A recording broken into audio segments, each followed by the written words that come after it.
안녕하세요. 전 50대 아줌마입니다. 시간이 빠른 줄은 알고 있었지만 어느새 제 나이 50대 중반을 넘어 60을 향해 가고 있네요. 3, 40대 땐 아이들 낳아 키우느라 정신이 없어서 시간 가는 줄 모르고 저 자신을 돌볼 틈도 없이 살아왔어요. 아이들 다 자라서 대학도 가고 취직도 해서 이제 좀 한숨 돌리고 보니 제가 이렇게 늙어버렸네요. 이런 얘기를 하면 남편은 아니라고 아직 젊다고 지금부터라도 자기랑 여행도 더 많이 다니고 운동도 다니자고 해요. 그럴 때 보면 이러니 저러니 해도 남편이 있는 게 낫다 싶습니다. 이 나이에 남편이라도 없으면 자식들 다 떠나보내고 혼자 얼마나 헛헛하겠어요. 처음 남편과 결혼할 때 이런저런 고민도 많이 하고 내가 이 남자랑 결혼하는 게 맞나 생각도 많이 했는데 지금 와서 보면 남편에게 고마운 게 너무 많아요. 그때 내가 그렇게 밀어냈는데도 제 곁에 남아 결혼한다고 고집 피워줘서요. 지금의 남편이 아니었다면 착하고 예쁜 우리 새끼들도 없었을 거고 지금처럼 행복하게 살지도 못했을 거예요. 사실 전 지금의 남편과 초혼이 아닙니다. 재혼이에요. 남편은 저와 초혼이었고요. 시작부터 남편이 믿지는 장사다 보니 제가 주눅이 들어서 남편이나 시부모님께 잘하려고 쩔쩔맸었는데 그럴 때마다 남편은 제 편을 들어줬습니다. 특히나 시부모님 옆에서 기죽지 말라고 오히려 더 시부모님 앞에서 저에게 잘 해줬어요. 결혼하고 첫 명절에 시댁에 갔을 때예요. 지금이야 애들 낳고 산 지가 20년이 넘었으니 시부모님도 더는 옛날 얘기 안 하시지만 그때만 해도 시부모님께서 절 며느리로 드리는 걸 반대하셨기 때문에 결혼하고 나서도 제가 시댁에 가도 반가워하시지 않았습니다. 인사를 드리고 시어머니를 따라 주방에 들어가면 본체 만차하시고 마치 저를 집에서 일하는 가정부처럼 대하셨죠. 넌 결혼해서 살림도 해봤다는 애가 몸이 그렇게 굶더니 네 남편이랑 시아버지랑 배고플 텐데 굶겨 죽일 작정이야. 얼른 얼른 움직여. 네, 어머니. 제가 아직 어머니 댁 살림이 손에 안 익어서 그런가 봐요. 원래 전 누구한테 살갑게 잘하는 성격이 아닌데도 시어머니께 잘하고 싶은 마음에 안 하던 너스레도 떨고 했습니다. 아이고, 이 집 저 집 살림 많이 해봤을 텐데 우리 집 살림은 좀 다른가 보지?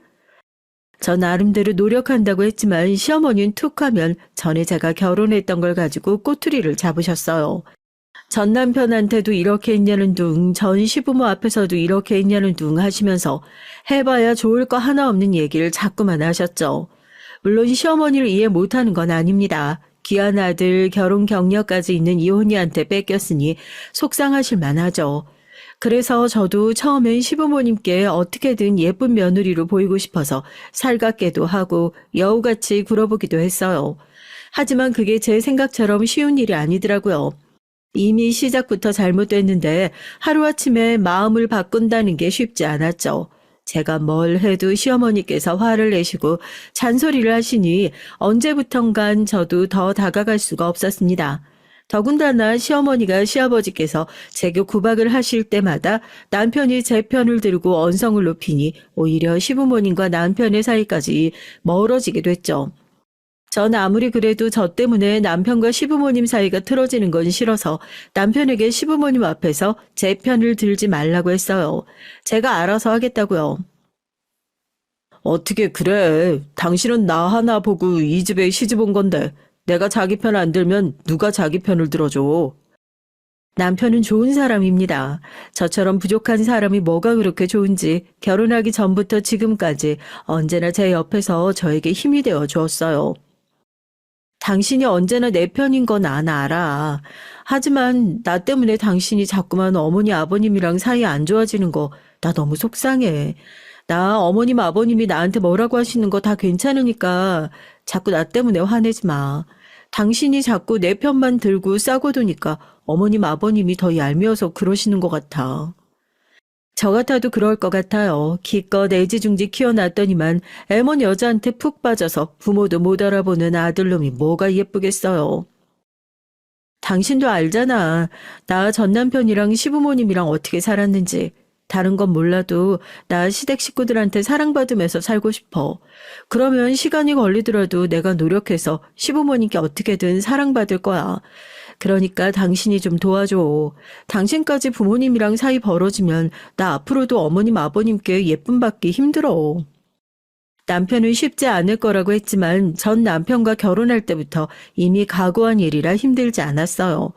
시부모님이 아무리 제가 미워서 하시는 얘기라도 전 다 감수하고 부족한 만큼 좋은 며느리가 되기로 다짐했으니까요.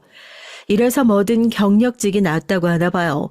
실패한 결혼이라도 한번 해봤다고 맷집이 좋아졌거든요. 지금의 남편을 만나기 전 남편과 결혼해서 살았던 그때를 생각하면 사실 지금의 시부모님께서 제게 하시는 건 시집살이도 아닙니다. 전 시부모님들은 정말 막장 드라마에서나 나올 법한 분들이었거든요. 저도 이제 나이가 들긴 했는지 요즘 들어 자꾸만 옛날 일이 생각나는 게 이상하네요. 이젠 잊고 살만도 한데 나이가 들면 들수록 그때 일이 떠오르면서 서러움에 사무쳐요. 사실 저도 어릴 때부터 곱게 자랐다면 곱게 자랐습니다. 친정 아버지께서 집안이 유복해서 중고등학교 때까지 부족한 거 없이 편하게 자랐어요. 그런데 고등학교 때 부모님이 이혼하시면서 전 어머니와 살게 됐죠. 그땐 부모님이 왜 이혼하시는지 이유도 모른 채 어머니를 따라 나섰는데 나중에 커서 어머니께 들으니까 아버지께서 바람을 피웠다고 하더라고요. 그것도 꽤 오랫동안 어머니를 속이고 계셨대요. 그때 제가 대학 때인데 아버지께서 사고로 갑작스럽게 돌아가셨죠. 부모님이 이혼하시고도 전 종종 아버지를 만났었기에 아버지의 죽음이 믿기지 않았습니다. 저야 당연히 아버지의 장례식장에 가겠다고 했는데 어머닌 가고 싶지 않다고 하셨어요. 전 그런 어머니가 이해가 안 돼서 어머니께 처음으로 화를 냈죠. 아무리 이혼한 사이라도 한땐 부부였는데 왜 그렇게 모질게 구냐고요. 아무리 이혼한 사이라도 그렇지 15년을 부부로 살고 자식까지 있는데 엄마는 아빠가 불쌍하지도 않아? 제 말에 순간 어머니께서 서러우셨는지 갑자기 바닥에 주저앉아 오열을 하시더라고요. 전 놀라서 어머니께 왜 그러냐고 제가 말실수했다고 했죠. 그랬더니 어머니께선 제 손을 꼭 붙잡고 괜찮다고 오히려 당신이 잘못했다고 하시면서 지난 얘기를 들려주셨어요. 아버지께서 어머니를 속이고 몇 년 동안이나 바람을 피우다가 나중에서야 어머니가 알게 돼서 이혼한 거라네요. 이래서 부부는 남이라는 거야. 자식까지 낳고 산 세월이 몇 년인데 어떻게 그렇게 오랫동안 날 감쪽같이 속일 수가 있니? 난 몰랐어. 아빠가 그런 짓을 했을 거라고는 상상도 못했다고. 엄마 미안해. 엄마 혼자 얼마나 힘들었어. 네가 어릴 때부터 유난히 네 아빠를 많이 따라서 무슨 일이 있어도 너한테는 말 안 하려고 했어. 그래도 자식이라고 너 하나인데 너까지 네 아빠 미워하면 안 될 것 같아서. 근데 그 인간은 끝까지 자기밖에 모르네. 어떻게 너 시집가는 것도 안 보고 그렇게 허망하게 가버릴 수가 있니? 아이고 나쁜 인간. 어머니는 아버지가 너무 미워서 장례식장에 가지 않겠다고 하셨지만 전 어머니께서 펑펑 우시는 모습에 더 가슴이 아팠습니다. 어머니도 어머니 나름대로 아버지의 죽음에 힘들어하시는 것 같아서요. 사실 어머니의 얘기에 저도 아버지의 장례식장에 가지 말아야 하나 고민했습니다. 그 정도로 저에게도 아버지의 불륜 사실이 충격이었거든요.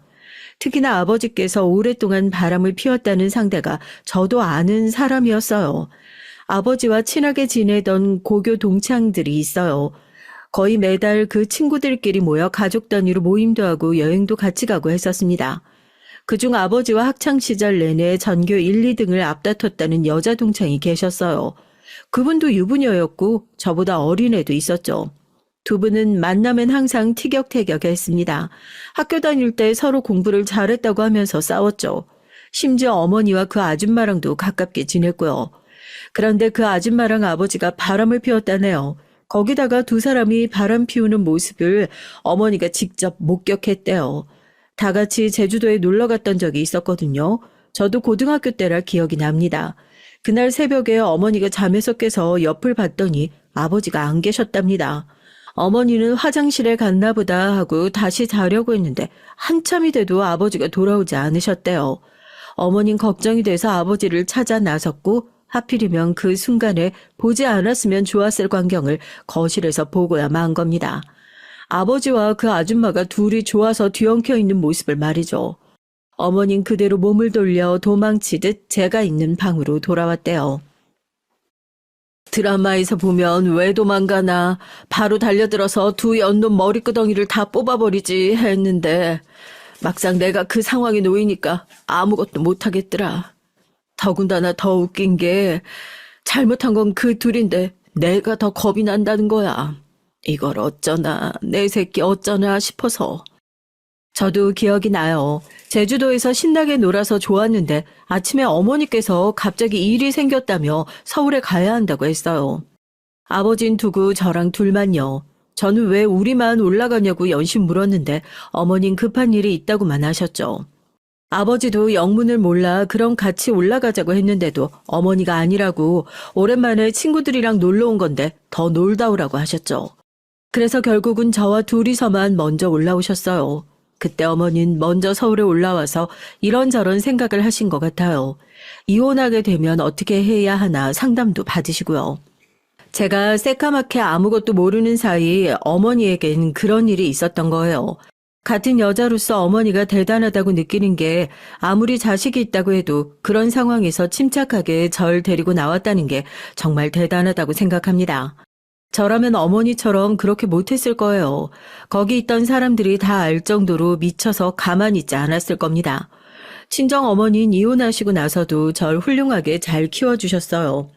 아버지와 살 때만큼 경제적으로 여유 있진 않았지만 그래도 최선을 다해 저에게 해주실 수 있는 건 다 해주셨습니다.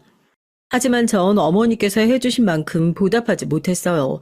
어머니는 이혼도 하고 혼자 사시면서도 오로지 저만 챙기시며 제가 잘 살기만을 바라셨는데 어머니께서 돌아가시기 직전까지 저는 못나게 사는 모습만 보여드렸거든요. 전 아직도 그게 가장 후회돼요. 제가 전 남편이랑 결혼하겠다고 했을 때 어머니께서 뭐가 그렇게 급하냐고 아직 나이도 젊으니 천천히 해도 된다고 하셨는데 철없던 제가 뭣도 모르고 결혼을 서둘렀거든요. 전 첫 결혼을 20대 초반에 했어요. 지금 같아도 20대 초반에 결혼하겠다고 하면 사고 쳤냐고 물어보고 주변에서도 다들 말리잖아요. 그때도 20대 초반에 결혼하겠다고 하면 다들 왜 그렇게 빨리 하냐고들 했어요. 남들도 그러니 어머니는 당연히 걱정할 수밖에 없었죠. 이제 대학 졸업하고 취직했는데 갑자기 결혼이라니? 뭐가 그렇게 급해? 더군다나 윤식이 아직 사법고시도 못 붙었잖아. 당시 전 남편이 법대생이라 사법고시를 준비하고 있었거든요. 나도 오빠가 사법고시 붙고 나서 결혼하면 좋기야 좋지. 근데 엄마도 알다시피 우리가 한두 달 만난 사이도 아니고 벌써 3년이나 만났잖아. 윤식 오빠 작년에 시험 떨어지고 의기소침해 있는데 내가 옆에서 살뜰하게 내조하고 싶어. 오빠도 내가 옆에 있어야 시험 합격할 것 같다고 하고. 그땐 제가 너무 어렸어요. 당시에 제가 전문대를 졸업하고 취직을 해서 돈도 벌고 있을 때였거든요. 지금 같으면 당연히 더 열심히 일해서 돈 좀 모이면 결혼하자 했을 텐데 그땐 전 남편이 너무 좋아서 눈에 보이는 게 없었습니다. 사법고시에 떨어지고 의기소침해서 더는 안 되겠다고 사법고시를 포기하겠다고 하는데 여자친구로서 너무 속상했거든요. 그 어려운 시험 이제 한 번 떨어지고 벌써 의기소침해하면 어떡하니? 걘 도대체 그 소심한 성격으로 그 어렵던 서울대 법대를 어떻게 들어갔다니? 사내놈이 영 부실하고 소심한 게 난 아무리 서울대라도 그놈 마음에 안 들어. 연애를 3년 넘게 했다 보니 양가 가족들이 오고 가며 볼 일이 자주 있었어요. 전 남편도 우리 집에 자주 놀러 왔고요. 어머니도 처음엔 전 남편이 서울대생이라는 말에 좋아하셨지만 보면 볼수록 남자다운 모습이 없고 약해 보이는 게 걱정된다고 하셨습니다. 남자가 저렇게 유약해서 가정을 어떻게 꾸리냐고요. 엄마는 내 학벌에 서울대 다니는 남자친구면 감지덕지하지. 또 뭘 마음에 안 든다고 그래. 결혼은 엄마가 아니라 내가 하는 거니까 그냥 좀 하게 놔두세요. 엄마도 맨날 나 보면 귀찮다고 빨리 시집이나 가버리라고 했잖아. 그땐 저도 전 남편에게 빠져서 무슨 일이 있어도 결혼부터 하고 싶었어요. 그러다 보니 절 가장 걱정하고 사랑하는 어머니께서 하시는 말도 들리지 않았습니다. 너 지금 그걸 말이라고 해? 그거야 네가 맨날 윤식이랑 논다고 늦게 들어오니까 그럴 거면 그냥 아예 둘이 살림 합치라고 농담한 거지. 그러니까, 이제 진짜 살림 합치겠다고. 다른 남자들은 사법고시 붙을 때까지 결혼 안 한다고 버티다가 사법고시 딱 합격하고 나면 마음 돌아선다는데, 우리 윤식 오빠는 나랑 결혼해야 사법고시 붙을 것 같다고 결혼부터 하겠다잖아. 이렇게 착한 남자가 세상에 어딨어? 지금 생각하면 도대체 눈에 뭐가 씌었는지, 남자가 뭘 그렇게 좋다고 결혼하겠다고 목을 맸는지 모르겠어요. 잘났다, 잘났어. 네가 좋다는데 엄마 말이 들리겠니? 근데 너, 윤식이도 윤식이지만 너 그 유난한 부모 비위 맞출 수 있겠어? 아유, 난 오다 가다 한 번 봤지만 세상에 그런 유난한 부모는 처음 봤다. 처음 봤어. 자기 아들 새끼 서울대 좀 다닌다고 맨날 뻐기고 자식만 잘났다고 하는데 어쩜 그렇게 남의 자식을 하녀 취급을 해? 엄만 그 집 마음에 안 들어. 제가 문제예요. 전 남편 내조하겠다고 처음 사귈 때부터 집에 있는 반찬이니 김치니 매일 싸다가 바쳤거든요. 그랬으니 전 시부모님도 당신네 아들한테 쩔쩔 매는 제가 만만했을 거예요. 친정 어머니가 속상해할까봐 제가 자세히 말은 안 했지만 사실 처음 전 남편과 연애를 한다고 했을 때 전 시부모님께서 절 마음에 안 들어 하셨어요. 당연한 거죠. 기껏 아들 서울대 법대까지 보내놨는데 어디서 듣지도 못한 전문대나 다니는 애가 여자친구라고 집에 왔다 갔다 했으니까요. 내가 좋아서 다 한 걸 가지고 엄마는 아직도 그 얘기야. 오빠가 공부하느라 힘드니까 오빠 부모님도 걱정돼서 나한테 잘 좀 부탁한다고 그러시는 거지. 제가 말해놓고도 웃기긴 했어요. 제가 아무리 잘해도 그분들 마음엔 들지 않는데 저 혼자 어떻게든 그 집 며느리 되어보겠다고 빌빌거리며 한 거라고 할 말이 없었죠. 부탁은 무슨 완전 종부리듯 하더구만. 그러다가 평생 남의 집 식모살이 하는 수가 있어. 아이고, 앞으로 검사 사모님 될 몸더러 식모라니? 엄마, 걱정하지 마. 내가 오빠랑 결혼하면 엄마 호강시켜 줄게. 말은 잘해요. 엄마는 호강까진 바라지도 않으니까 제발 너라도 남편 사랑받고 시부모 사랑받으면서 잘 살아. 엄마 너한테 바라는 거 딱 그거 하나뿐이야. 그때 일만 생각하면 아직도 가슴이 시큰거립니다. 그때 제가 조금만 머리가 돌아가서 어머니 말을 듣고 결혼에 관해 조금 더 생각했다면 전 남편과 결혼하지 않았을 거고 그랬으면 이혼도 하지 않았을 테니까요. 전 남편과 전 20살 간 넘어서 처음 만났어요. 당시에 전 남편은 서울대 법학과 학생이었고 전 경기도에 전문대를 다니고 있었습니다. 학교 타이틀만 봐선 절대 둘이 만날 수 없는 조합이었지만 저희 본가가 서울대 근처라 제가 그 근처에서 아르바이트를 했는데 그때 남편도 저와 같은 가게에서 아르바이트를 했어요. 그래서 처음 만나게 됐습니다. 전 남편은 저보다 3살 위에 군대도 갔다 왔지만 어딘지 사람이 유약하고 어리숙했어요. 전 남편은 워낙 공부 말곤 할 줄 아는 게 없는 사람이에요. 어릴 때부터 공부만 했으니 부모님의 기대를 한 몸에 받으며 손 하나 까딱 안 하고 자랐나 보더라고요.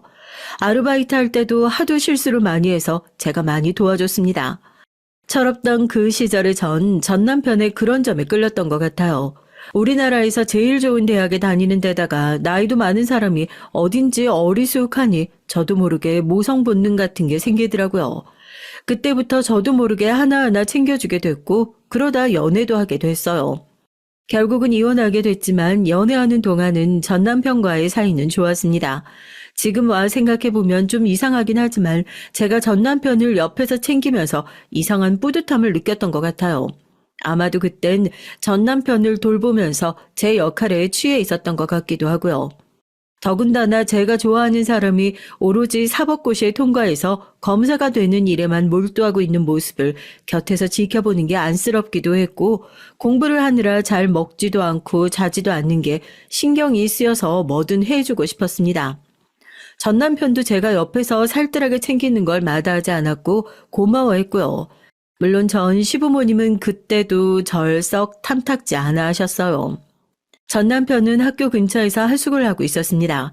그러다 보니 제가 자주 반찬도 가져다 주고 집 청소도 해주느라 집에 자주 왔다 갔다 했어요. 그러던 어느 날이었죠. 그날도 퇴근하고 오는 길에 전 남편 생각이 나서 시장에서 과일을 잔뜩 사서 갔습니다. 전 남편과 과일을 좋아해서 제가 월급날이면 과일을 잔뜩 사다가 예쁘게 손질해서 냉장고에 쌓아뒀거든요. 그런데 하필이면 그날 전 시부모님이 와 계셨어요. 양손에 바리바리 들고 들어오는 과일을 보시곤 기가 막히다는 듯 콧방귀를 끼셨습니다. 너는 누가 아버지 없이 큰애 아니랄까봐 지금 시간이 몇인데 남자 혼자 사는 집에 드나드니? 네가 아무리 만난 지 몇 년이 됐다고 해도 주변에 보는 눈이라는 게 있는데 다 큰 처녀가 매일 남자 혼자 사는 집에 드나들면 남들이 뭐라고 하겠어? 당시에 저와 전 남편이 만난 지가 3년이나 됐을 텐데도 전 시어머니는 혹여나 주변에 누가 우리가 같이 다니는 걸 보기라도 할까봐 전전긍긍했어요. 아이고 내버려둬. 지가 워낙 우리 아들한테 빠지는 걸 아니까 불안해서 저렇게 물심양면하는 거지. 우리 아들이 잘나도 너무 잘나서 한눈 팔까봐. 전 시부모님은 제가 당신들 아들한테 그렇게 지극정성으로 하는데도 제가 전문대를 나오고 아버지가 안 계신다는 이유로 무시했어요. 툭하면 배운 게 없고 남자 도망갈까봐 혈안이라는 말을 쉽게 하셨죠. 다 저 생각해서 과일이며 먹을 거며 사가지고 오는 건데 왜들 그러세요? 그리고 어차피 우리 둘 결혼할 건데 사람들이 좀 보면 어때요? 그땐 그래도 전 남편이 저밖에 모를 따라 자기 부모 앞에서도 제 편을 들었어요. 저 아니면 자긴 아마 굶어 죽었을 거라고 하기도 하고 저 아니면 다른 여자랑은 결혼하고 싶지 않다는 말도 스스럼 없이 했죠. 그럴 때면 전 시어머니가 바닥을 치고 하소연을 했어요. 아이고 아까워 죽 써서 개 준다더니만 딱 그 짝이야. 내 조카들은 우리 아들보다 한참 못난 대학 나왔어도 의사 며느리에 대기업 다니는 며느리까지 보더구만. 나는 천생에 먼 죄를 지어서 서울대 나온 아들놈 애비도 없는 년한테 뺏기게 생겼네. 엄마 그만 좀 해. 무식하게 며느리 될 사람한테 년이 뭐야 년이.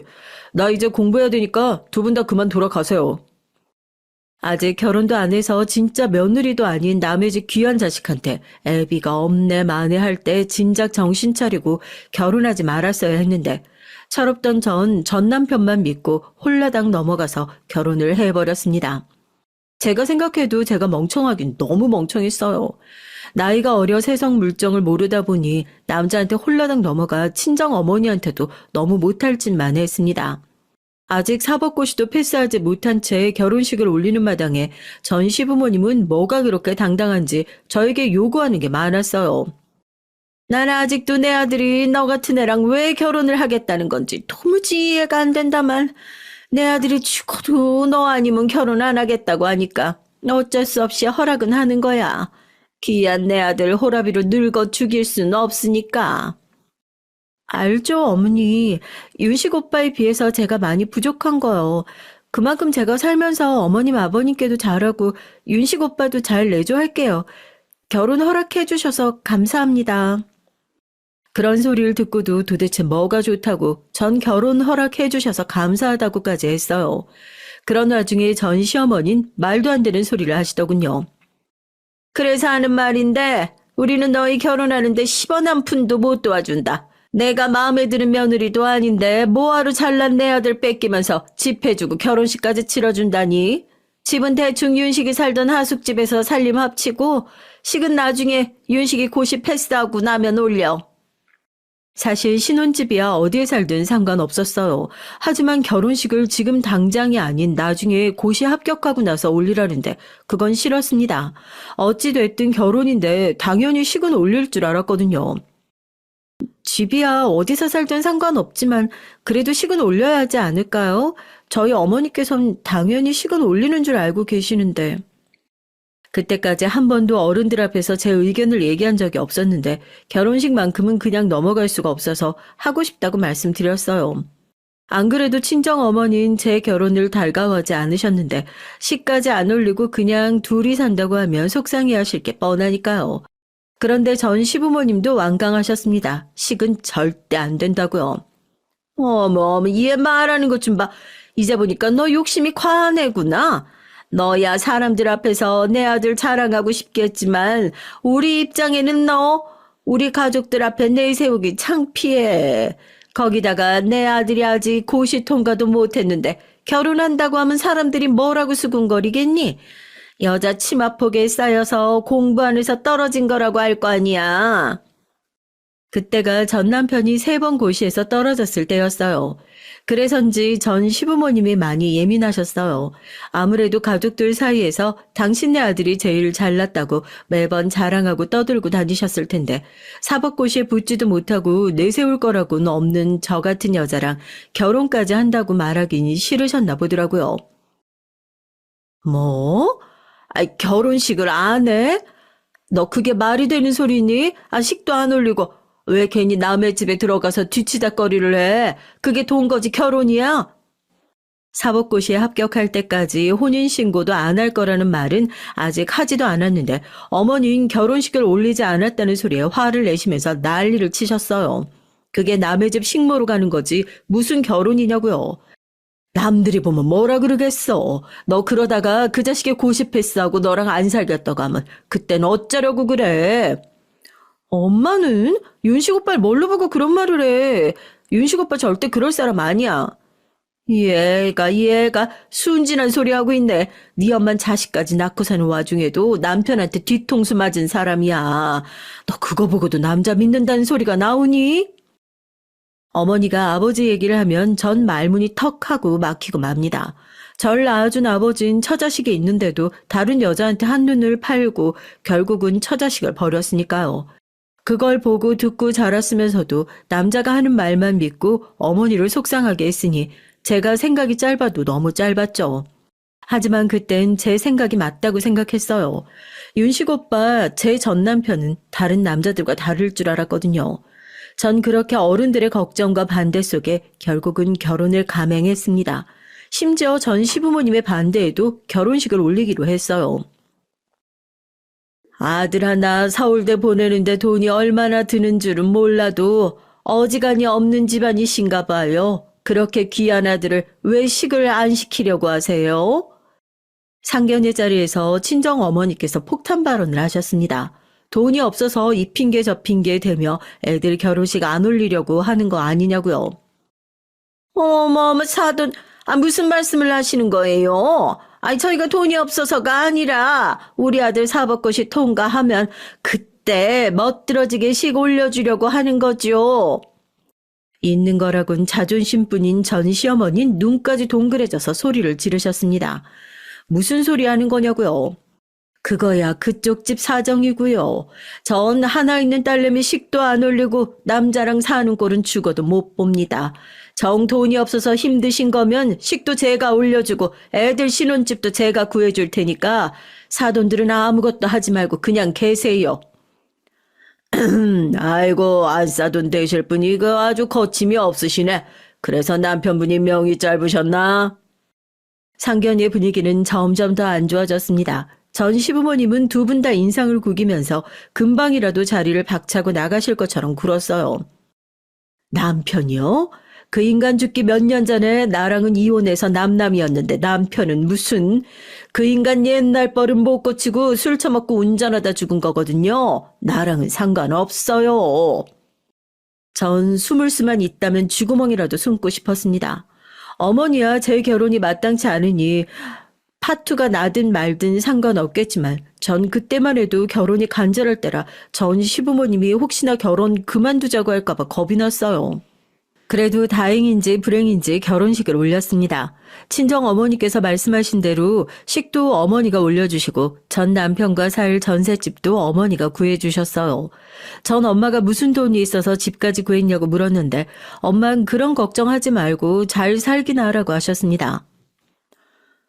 엄마가 돈이 왜 없어? 네 아빠랑 헤어지고 그때부터 한시도 안 쉬고 일해서 너 결혼시킬 준비만 하고 살았는데 이왕 결혼하겠다고 네가 결정한 일이니까 좀 힘들어도 꾹 참고 살아. 그래야 검사 사모님이든 변호사 사모님이든 평생 대접받으면서 살지. 친정엄만 상견례를 마치고 나서도 이 결혼을 꼭 해야겠냐고 결혼하지 말라고 하셨지만 전 잘 살 수 있다고 고집을 피웠어요. 자식 이기는 부모 있나요? 어머님 결국 포기하시고 이왕 결혼하기로 결정한 거 후회하지 말고 살라고 하셨죠. 전 어머니의 그 말은 꼭 지키기 위해 전 남편과 무슨 일이 있어도 어떻게든 잘 살고 싶었습니다. 그런데 그마저도 쉽지가 않았어요. 과정이 어쨌든 이혼했으니까요. 결혼하고 처음부터 전 남편과 사이가 안 좋았던 건 아닙니다. 전 시부모님과는 여전히 사이가 좋지 않았어도 남편과는 잘 지냈어요. 남편도 처음엔 저희 친정에서 전셋집을 구해줬다는 거에 고맙게 생각했고요. 덕분에 공부하기 더 좋다고까지 했죠. 전에 살던 월세집은 외풍도 심하고 화장실에서 썩은 냄새가 나서 하루 종일 방에서 공부하다 보면 내가 꼭 바퀴벌레가 된 것 같고 서럽고 막 그랬는데 장모님께서 구해주신 전셋집은 거실도 넓고 화장실도 깨끗해서 공부하기 너무 좋아. 삶의 질이 훨씬 좋아져서 공부가 더 잘 되는 것 같다니까. 결혼한 이후에도 전 시부모님을 뵐 때마다 워낙 잔소리 하시고 시집살이를 시키셔서 힘들고 속상한 일도 많았지만 전 남편과 함께 있으면 좋았어요. 전 남편을 사랑하는 만큼 저는 더 열심히 일했습니다. 좋은 음식도 먹이고 조금 더 좋은 환경에서 전 남편이 공부했으면 하는 마음에서 돈을 더 많이 벌고 싶었거든요. 더군다나 저희가 결혼한 이후로는 시댁에서도 경제적인 지원을 해주지 않으셨어요. 그러니 전 남편이 공부하는 동안은 제가 벌어오는 월급 가지고 둘이서 살아야 했죠. 물론 힘든 순간도 있었지만 그럴 때마다 방에 꼭 박혀서 공부만 하고 있는 전 남편을 보면 대견하다 싶어서 참고 견딜 수 있었습니다. 그러던 중 일이 좀 있었어요. 친정 어머니의 건강에 문제가 생겼거든요. 몇 달 전부터 이유 없이 살이 빠지시는 것 같아서 병원에 모시고 갔는데 위암이라고 하더군요. 더군다나 위암 초기도 아니고 이미 3기라 쉽지 않은 상태였죠.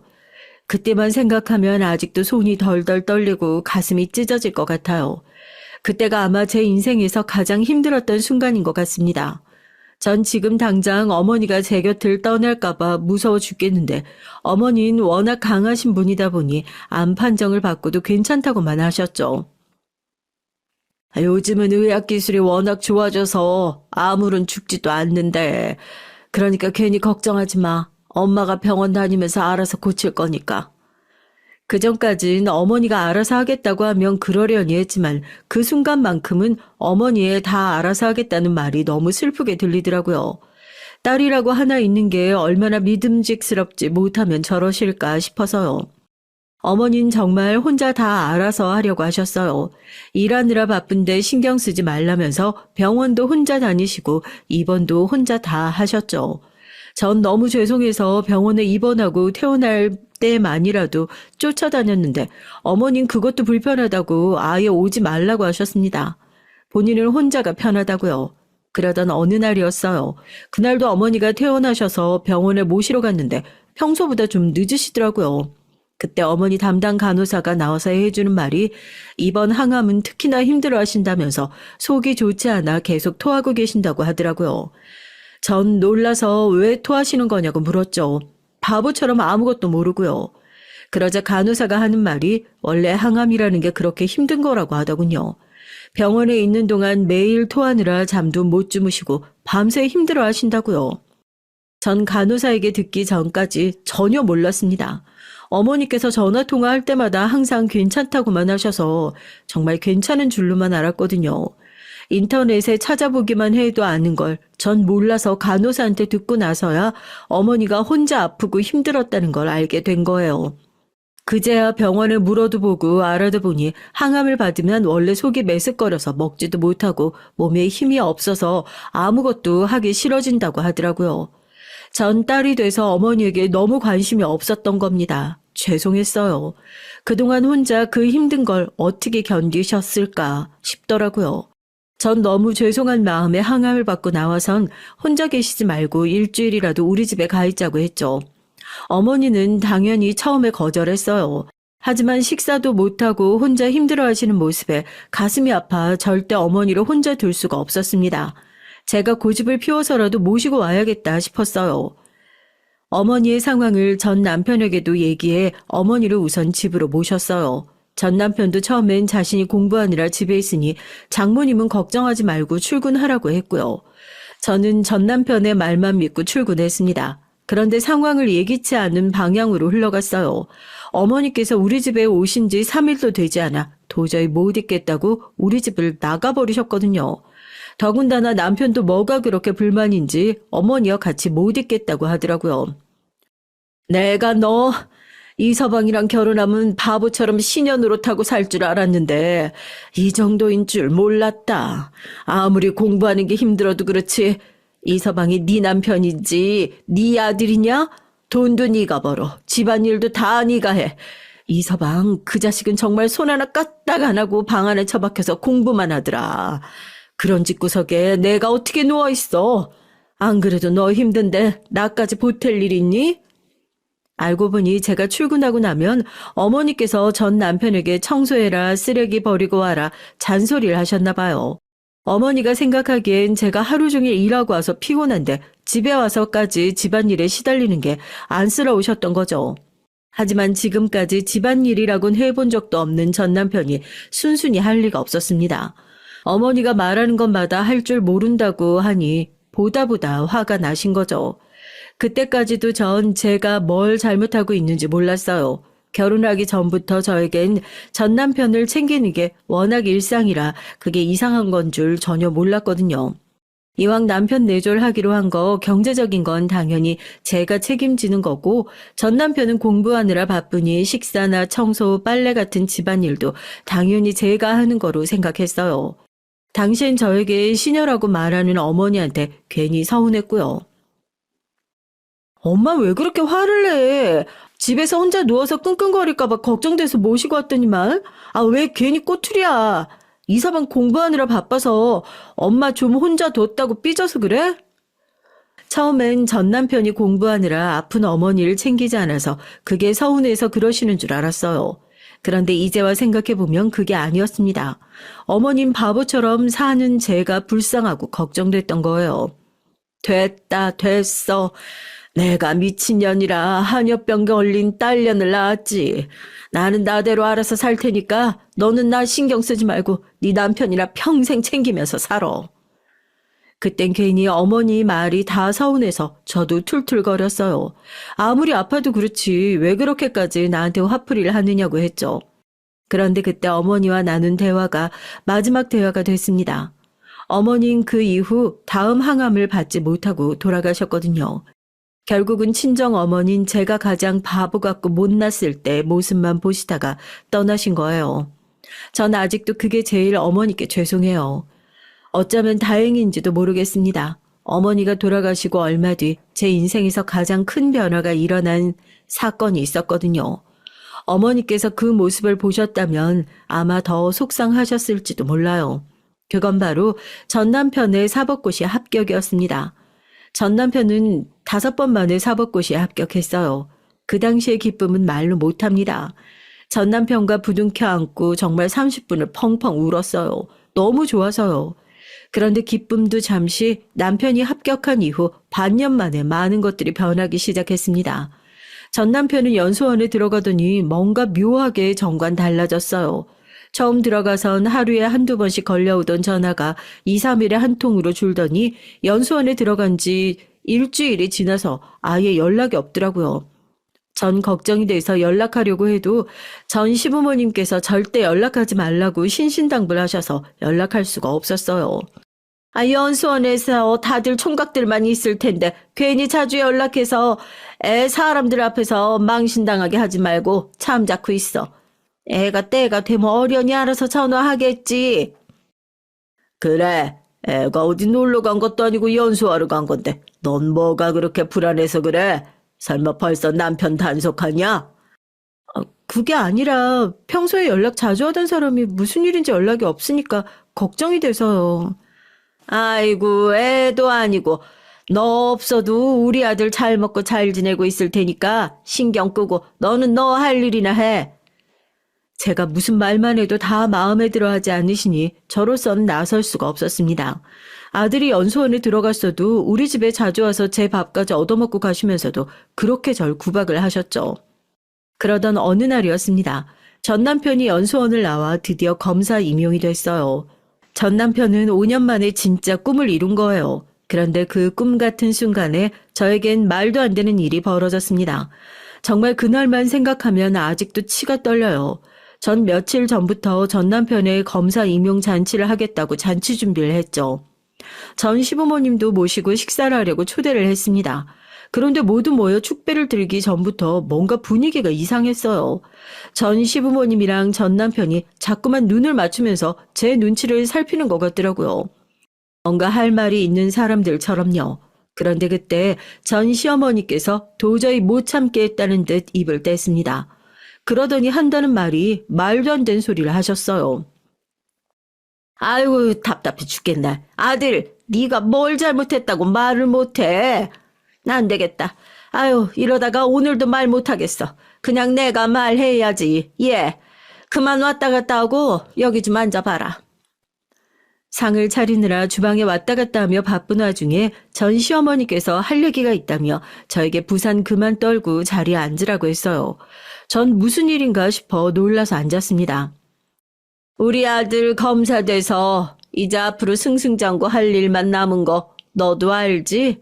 그러니까 이쯤 하고 둘이서 갈라서 어차피 너희들 혼인신고도 안 해서 부부도 아니잖니? 전 순간 당황해서 제가 잘못 들은 줄로만 알았어요. 아무리 제가 미워도 며느리인데 시어머니란 사람이 이런 말을 하실 줄은 꿈에도 몰랐거든요. 네? 어머니 무슨 말씀을 하시는 거예요? 갑자기 저랑 윤식 씨랑 헤어지라고요? 여보, 이게 무슨 말이야? 여보도 알고 있었어? 전 너무 기가 막혀서 전 남편을 바라봤습니다. 이게 다 무슨 소리냐고요. 그런데 더 황당한 건 전 남편의 태도였어요. 제 말에도 대꾸도 없이 고개를 돌려버렸죠. 마치 시어머니 말씀에 동의한다는 것처럼 말이에요. 그 모습에 전 너무 어이가 없어서 말문이 턱하고 막히고 말았습니다. 그러곤 전 남편의 뻔뻔한 얼굴을 애절하게 바라볼 수밖에 없었어요. 왜 우리 아들을 쳐다봐. 네가 하도 내조를 했네 뭐 했네 생색을 내니까 착한 내 아들이 좋지도 않은 너랑 참고 산 거잖아. 내 아들한테 이젠 너 필요 없으니까 당장 이혼해. 전 마치 꿈을 꾸고 있는 것처럼 혼란스러웠어요. 지금까지 별의별 소리를 다 들으면서 시집살이를 버텼지만 제가 이런 소리까지 듣게 될 줄은 몰랐습니다. 그 순간 가장 힘들었던 건 전 남편의 태도였어요. 정말 저랑 헤어질 생각이더라고요. 알고 보니 전 남편에게 여자가 생겼더군요. 연수원에서 만난 여자인데 여자의 부모님도 다 변호사고 집안이 좋대요. 그 여자가 제 전 남편이 좋다고 따라다니나 보더라고요.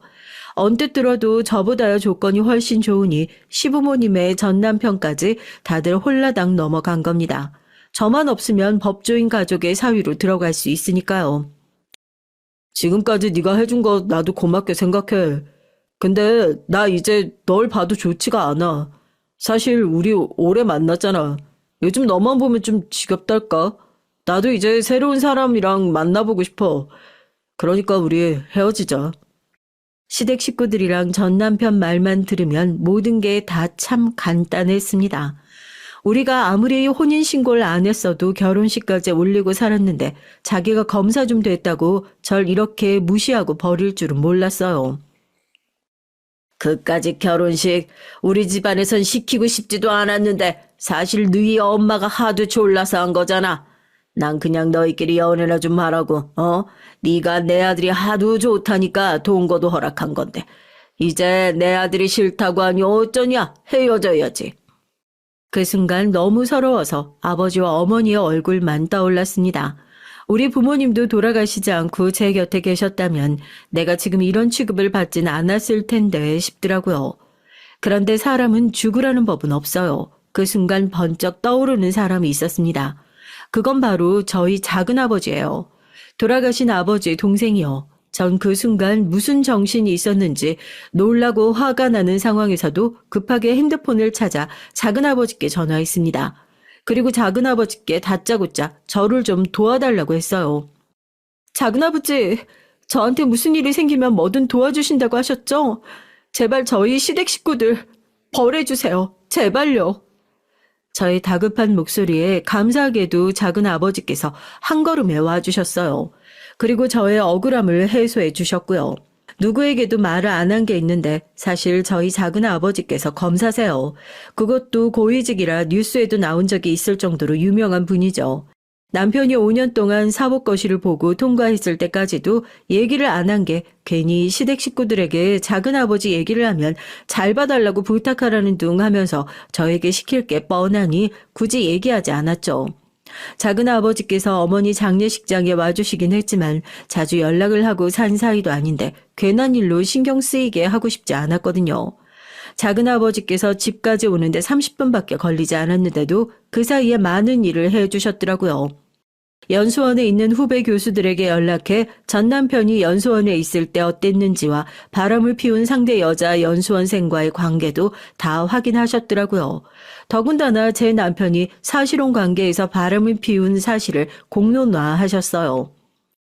이 사람이 지금 어떤 시대인데 세상 무서운 줄 모르고 죄를 지어요. 내가 당신들 혼인빙자의 부정행위로 위자료 청구할 거야. 그리고 너, 이 자식, 내가 이대로 검사 되게 놔둘 것 같아? 내가 벌써 너 검사 부적격자로 내 후배들한테 다 공론화했어. 너 임용 취소되는 거 시간 문제야. 말도 안 돼. 너 이 여우 같은 년, 작은아버지가 검사라는 말 왜 여태 안 했어? 설마 일부러 하는 거야? 어머님이 지금 나한테 큰 소리 칠 때가 아닌 것 같은데요. 이게 다 무슨 일이야? 내 아들을 임용 취소를 왜 해? 말도 안 돼. 저 검사님, 뭔가 오해가 있으신가 본데 우리가 지금 당장 이혼시키겠다는 게 아니라 그게... 작은아버지의 등장에 다들 당황하셨는지 화를 내고 말까지 더듬고 횡설수설했어요. 그때였습니다. 역시나 머리가 좋고 눈치가 빠른 전 남편은 바로 바닥에 무릎을 꿇고 앉더군요. 여보, 내가 잘못했어. 내가 검사 좀 됐다고 정신이 어떻게 됐었나 봐. 눈이 잠깐 돌았어. 나 여보랑 절대 이혼 안 해. 그러니까 제발 작은아버지께 그만하시라고 얘기 좀 해줘. 가관도 그런 과관이 없었어요. 전 남편은 전 시부모님께도 빨리 무릎을 꿇고 빌라고 난리였고요. 그 순간 저도 정신이 번쩍 들더군요. 도대체 저런 찌질한 새끼랑 왜 살았나 싶어서요. 웃기고 있네. 네 바닥이 어떤지 아주 잘 봤어. 나도 더는 너 같은 새끼 필요 없으니까 고소장 받을 준비나 해. 위자료 주려면 돈도 착실히 벌어놓고. 사람의 바닥을 본다는 게 참 거지 같은 일이더라고요. 하지만 어찌됐든 바닥을 본 덕분에 제 마음 정리가 저절로 됐어요. 저도 헤어지겠다고 선언하고 전 시부모와 전 남편을 내 집에서 쫓아냈습니다. 그리고 얼마 뒤 전 남편은 사생활 문제로 검사 임용이 취소됐고 그 변호사 집 딸에게도 소송을 당했대요. 혼인빙자라나 사기라나 암튼 쌤통이었습니다. 저도 그 인간들에게 손해배상 청구와 사실혼 파탄으로 위자료를 청구했죠. 전 작은아버지 말대로 이미 사실혼에 관한 증거가 넘쳐서 전 남편 재산의 절반 이상을 위자료로 받을 수 있었습니다. 전 남편이 무슨 재산이 있냐고요? 글쎄 저도 몰랐는데 전 시부모님께서 본인들이 살던 집을 어느새 전 남편 명의로 돌려놨더라고요. 전 몰랐습니다. 덕분에 그 집의 절반을 제가 받을 수가 있었어요. 이게 다 작은아버지 덕분입니다. 제가 바보처럼 당하지 않게 소송부터 하나하나 다 도와주셨거든요. 사실 작은아버지와 연락을 따로 하고 지내진 않았어요. 저희 친정어머니가 돌아가셨을 때 어떻게 알고 장례식장에 오셨더라고요. 너희 엄마가 얼마나 네 걱정이 됐으면 그 자존심 강한 형수가 나한테 연락을 다 했더라. 너 좀 잘 부탁한다고. 작은아버지가 지금까지 못해준 거 다 해줄 테니까 힘든 일 있으면 친정아버지라고 생각하고 꼭 연락해. 알았지? 그땐 어머니가 돌아가셨다는 사실에 너무 슬퍼서 아무 말도 들리지 않아 그냥 하시는 말이겠거니 했는데 진심으로 이렇게 절 도와주실 줄은 몰랐어요. 큰일을 겪기는 했지만 그때 일은 제 인생에 큰 교훈을 남겨줬습니다. 사람을 너무 믿으면 안 되고 부모님 말씀은 꼭 들어야 한다는 걸요. 그때 거지 같은 전 남편과 헤어지고 전 3년 후 지금의 남편을 만났어요. 지금의 남편은 전 남편과 달리 재산도 넉넉하고 번듯한 회사도 운영 중입니다. 이 남자 덕분에 저도 자식 낳고 행복한 가정 꾸렸으니 저에겐 과분한 남자죠. 물론 현 남편의 시부모님께서도 몇 년 전까지 절 썩 내켜 하시진 않았어요. 호적은 깨끗해도 시까지 올리고 남자랑 3년 가까이 산 여잘 누가 며느리로 반가워하겠어요. 그래도 아이들을 둘 낳고 제가 남편에게 살뜰하게 잘하면서 사는 모습을 보시더니 지금은 우리 며느리 하십니다. 한 번 실패를 해봐선지 전 지금이 너무 행복해요. 우리 가족 모두 건강하게 잘 지낼 테니 그것만한 행복이 없습니다. 나이가 드니 주책스럽게 옛날 얘기를 주저리 떠들었네요. 끝까지 제 얘기 들어주셔서 감사합니다. 앞으로 남은 인생도 행복하게 잘 살라고 응원하는 댓글 많이 남겨주세요. 여러분도 언제나 씩씩하게 행복하게 사시길 바라겠습니다. 감사합니다. 사람의 운명이 확확 뒤바뀔 수 있다는 사실을 여러분은 체감한 적 있으신가요? 왕자와 거지 동화 속 얘기처럼 거제였다가 한순간에 왕자였다가 또는 그 반대이거나요. 비록 30대 중반의 나이라 젊은 편이지만 전 이와 같은 경험을 했답니다. 태어나서 아주 어린 유년기 시절의 기억이라 단편적으로 생각날 뿐이지만요. 아주 어렸을 땐 부모님과 저보다 2살 많은 오빠 이렇게 넷이서 함께 살았어요. 아파트도 아닌 어떤 빌라 같은 집이었고 도시 개발이 많이 안 된 동네였죠. 바로 인근에 공터랑 뒷산이 있어서 어려서부터 땅강아지처럼 폴짝거리며 오빠랑 놀고 다녔던 기억이 있습니다. 그러던 어느 날 전화를 받은 아빤 우리를 데리고 병원의 장례식장에 가셨어요. 그때 제 나이가 4, 5살쯤이었을 거예요. 그렇게 어린 나이에 처음 가보는 장례식장은 너무 무서웠습니다. 모든 사람들이 검은색 옷을 입고 어떤 할아버지 사진 앞에서 절하고 울고 그래서 안에 들어가기 싫다고 엄마한테 떼를 쓰는 저에게 엄마가 말씀하셨어요. 세롬아, 여기 너희 할아버지 장례식장이야. 너 할아버지 손녀니까 얌전히 있어야 돼. 사진 속 할아버진 분명 제가 처음 보는 할아버지였어요. 제가 자주 놀러가서 놀던 우리 외할아버지가 아니었단 말이죠. 그때 전 처음 우리 아버지의 가족분들을 만나게 됐습니다. 친할머니, 삼촌 등등 모두 저랑 오빠를 보고는 머리를 쓰다듬고 너희로구나 하고 쓸쓸하면서 반가운 표정을 지으셨죠. 어리둥절했지만 그날부터 우리 가족은 급히 이사를 가게 됩니다. 소박하고 평범한 빌라에서 한남동의 으리으리한 저택으로 말이죠. 어린 나이였지만 한남동 저택을 처음 봤을 때 기억이 생생해요. 겉으로 봤을 땐 너무 크고 담이 높아서 공주님이 사는 성 같았어요. 대문을 지나 들어가 보니 축구장만한 크기의 초록색 잔디밭이 보였죠. 전 보자마자 탄성을 지르고 그 잔디밭을 내달렸습니다. 그리고 저 멀리 나무 조경 사이로 연못이 있어서 거기에 있는 잉어들을 한참 구경했죠. 지하실을 포함해서 3층으로 이루어진 거대한 집은 2채로 나눠 있었고 1층에 그 건물 사이를 지날 수 있는 유리로 된 통로가 보였어요. 할머니는 더 큰 본체에 계시고 우리 가족은 별채에서 지냈습니다. 본체에만도 방 4개, 별채에도 방 4개, 모두 거실, 부엌, 응접실, 멀티룸 등등이 있었고요. 일일이 열거하기 어렵지만 천장도 이만큼 높고 다 넓은 방뿐이고 할머니에게 혼나기 전까진 오빠랑 술래잡기 하고 놀 만큼 크고 복잡한 집이었답니다. 엄마는 오빠랑 나에게 비밀 한 가지를 털어놓으셨어요. 그 저택은 사실 아빠의 본가였죠. 엄마가 어머니 없이 아버지 한 분 밑에서 자라서 패션 디자이너가 됐는데 아버지와 사랑에 빠지고 2분은 우리를 낳은 거죠. 하지만 끝까지 친할아버지는 우리 엄마가 평민 출신이고 홀아버지 밑에서 자랐다는 이유로 결혼을 반대하고 손자들을 부정하신 거예요. 할아버지는 해외 출장 중 호텔에 쓰러져 계신 걸 비서가 발견했지만 이미 세상을 떠나버리셨대요. 사인은 급성 심장마비였고요. 그래서 할아버지 장례식을 치르자마자 할머니는 아들 내외와 손자들을 집으로 불러들이시고 그날부터 그 집에서 함께 살게 된 겁니다. 할아버지는 초대 회장으로 일선기업이라는 자동차 부품 제조회사를 창업하신 분이에요. 회사는 최고 연매출 6천억 원대를 달성한 적도 있는 규모가 큰 중견기업입니다. 그렇게 큰 회사에서 이제 우리 아버지가 할아버지의 뒤를 이어서 경영을 하게 된 거예요. 우리 아버지는 평범한 직장인이었는데 알고 보니 이렇게 큰 기업의 후계자였고 출가하기 전까지 원래 그 회사에서 상무직을 맡고 있었대요. 이렇게 큰 기업이 우리 가족의 회사라니 지금 생각해도 현실감이 잘 안 들어요. 지금까지도 회사 경영에 대해선 한 발 뒤에 있어서 전 잘 모르지만 매우 큰 회사라는 정도로만 알고 있죠. 본체에 들어가서 장례식장에서 본 적이 있던 할머니에게 정식으로 인사드리면서 처음으로 가깝고 오랫동안 할머니를 보고 있으니 참 특이했어요.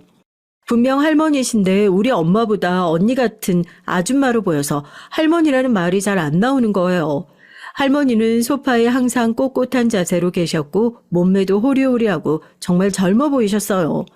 얼굴은 우리 엄마가 예뻤지만 엄청난 동안으로 처음 보는 사람들은 지금도 할머니가 50대로 알 정도라니까요. 우리 할머니는 원래 철두철미한 성격과 자제심을 갖춘 자기관리의 끝판왕이세요. 아무리 아프셔도 운동과 독서를 거르는 법이 없는 분이십니다. 늘 새벽 5시에 일어나서 운동하시고 클렌저 주스와 채식 식단을 50년 넘게 지속하고 계시죠. 그렇게 전 할머니 집에서 5식구가 되어 살기 시작했습니다. 처음엔 너무 궁궐 같은 집에서 사니까 매일 신나고 반짝거렸어요. 대신에 자유분방하게 놀던 전 이제 명문 유치원도 다니면서 악기랑 골프도 배워야 하고 독서랑 과외 공부 같은 딱딱한 일정이 생겼습니다. 모든 것이 좋을 순 없나 봐요. 어른들은 이제 오빠와 제가 기업 후계자답게 제대로 교육을 받아야 한다고 강조하셨어요. 할머니 집에서 살면서 전 행복하게 보냈습니다. 하지만 그 행복은 그리 오래가지 않았어요. 우리 엄마 아빠는 10주년 결혼을 기념한다고 처음으로 해외여행을 가신다고 들뜨셨죠. 필리핀 세부로 떠나신 부모님은 그곳에서 실종되어서 찾을 수가 없었습니다. 늘 평온한 모습의 할머니가 그렇게 마음 졸이고 불안에 떠는 모습은 처음 봤어요. 전 엄마 아빠를 볼 수 없다는 생각에 매일 밤 울었습니다. 우리 부모님의 시신은 수사한 지 25일 만에 필리핀의 한 강가에서 발견되셨대요. 전 지금까지 빌어먹을 필리핀은 물론이고 치안이 불안한 나라인 절대 가지 않아요. 여행이나 새로운 곳을 좋아하는 제가 해외로는 가지 않습니다. 우리 부모님, 할아버지 모두 외국 땅에서 돌아가셨으니까 말이에요.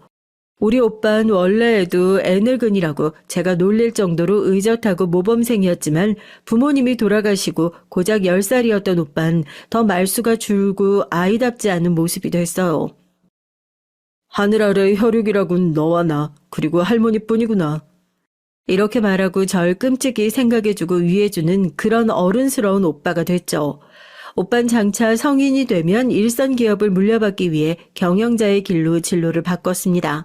원래 오빤 피아니스트를 꿈꿨지만 어쩔 수 없다면서요. 어린 나이에도 촉망받는 영재로 이미 콩쿠르에서 수상한 적도 몇 번 있었는데 오빤 그렇게 사랑하는 피아노와 이별하게 됐습니다. 이제 아버지가 세상에 없으니 할머니가 회사 대표의 자리에 앉으셨죠.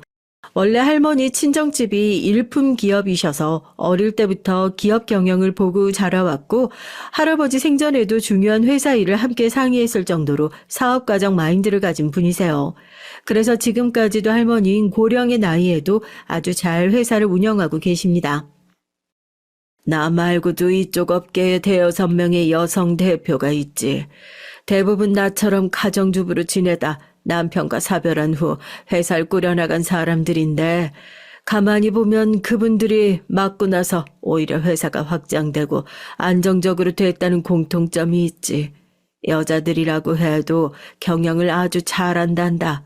새로미가 가능성이 있고 욕심을 보인다면 널 회사의 차기 대표 후보자에 둘게야.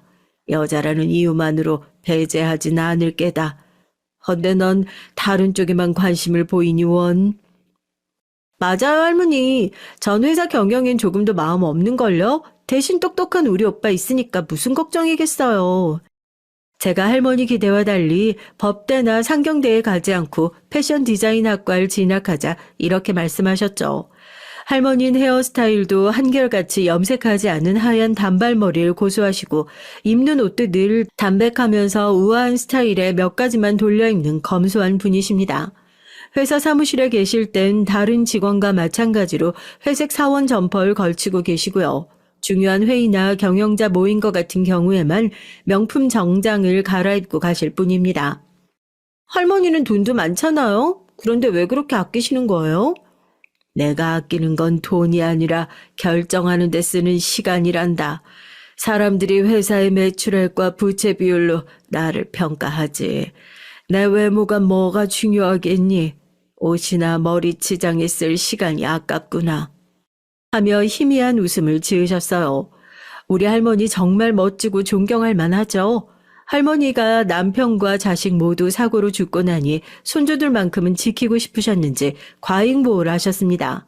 우리 오빠와 날 잃어서는 안 된다며 그날부터 경호원을 붙여주셨어요. 그리고 전 하회탈 아저씨를 그렇게 처음 만나게 됐습니다. 하회탈 아저씨는 제가 아저씨를 부르는 애칭 같은 건데요. 웃을 때 하회탈처럼 생겨서 붙여드렸어요.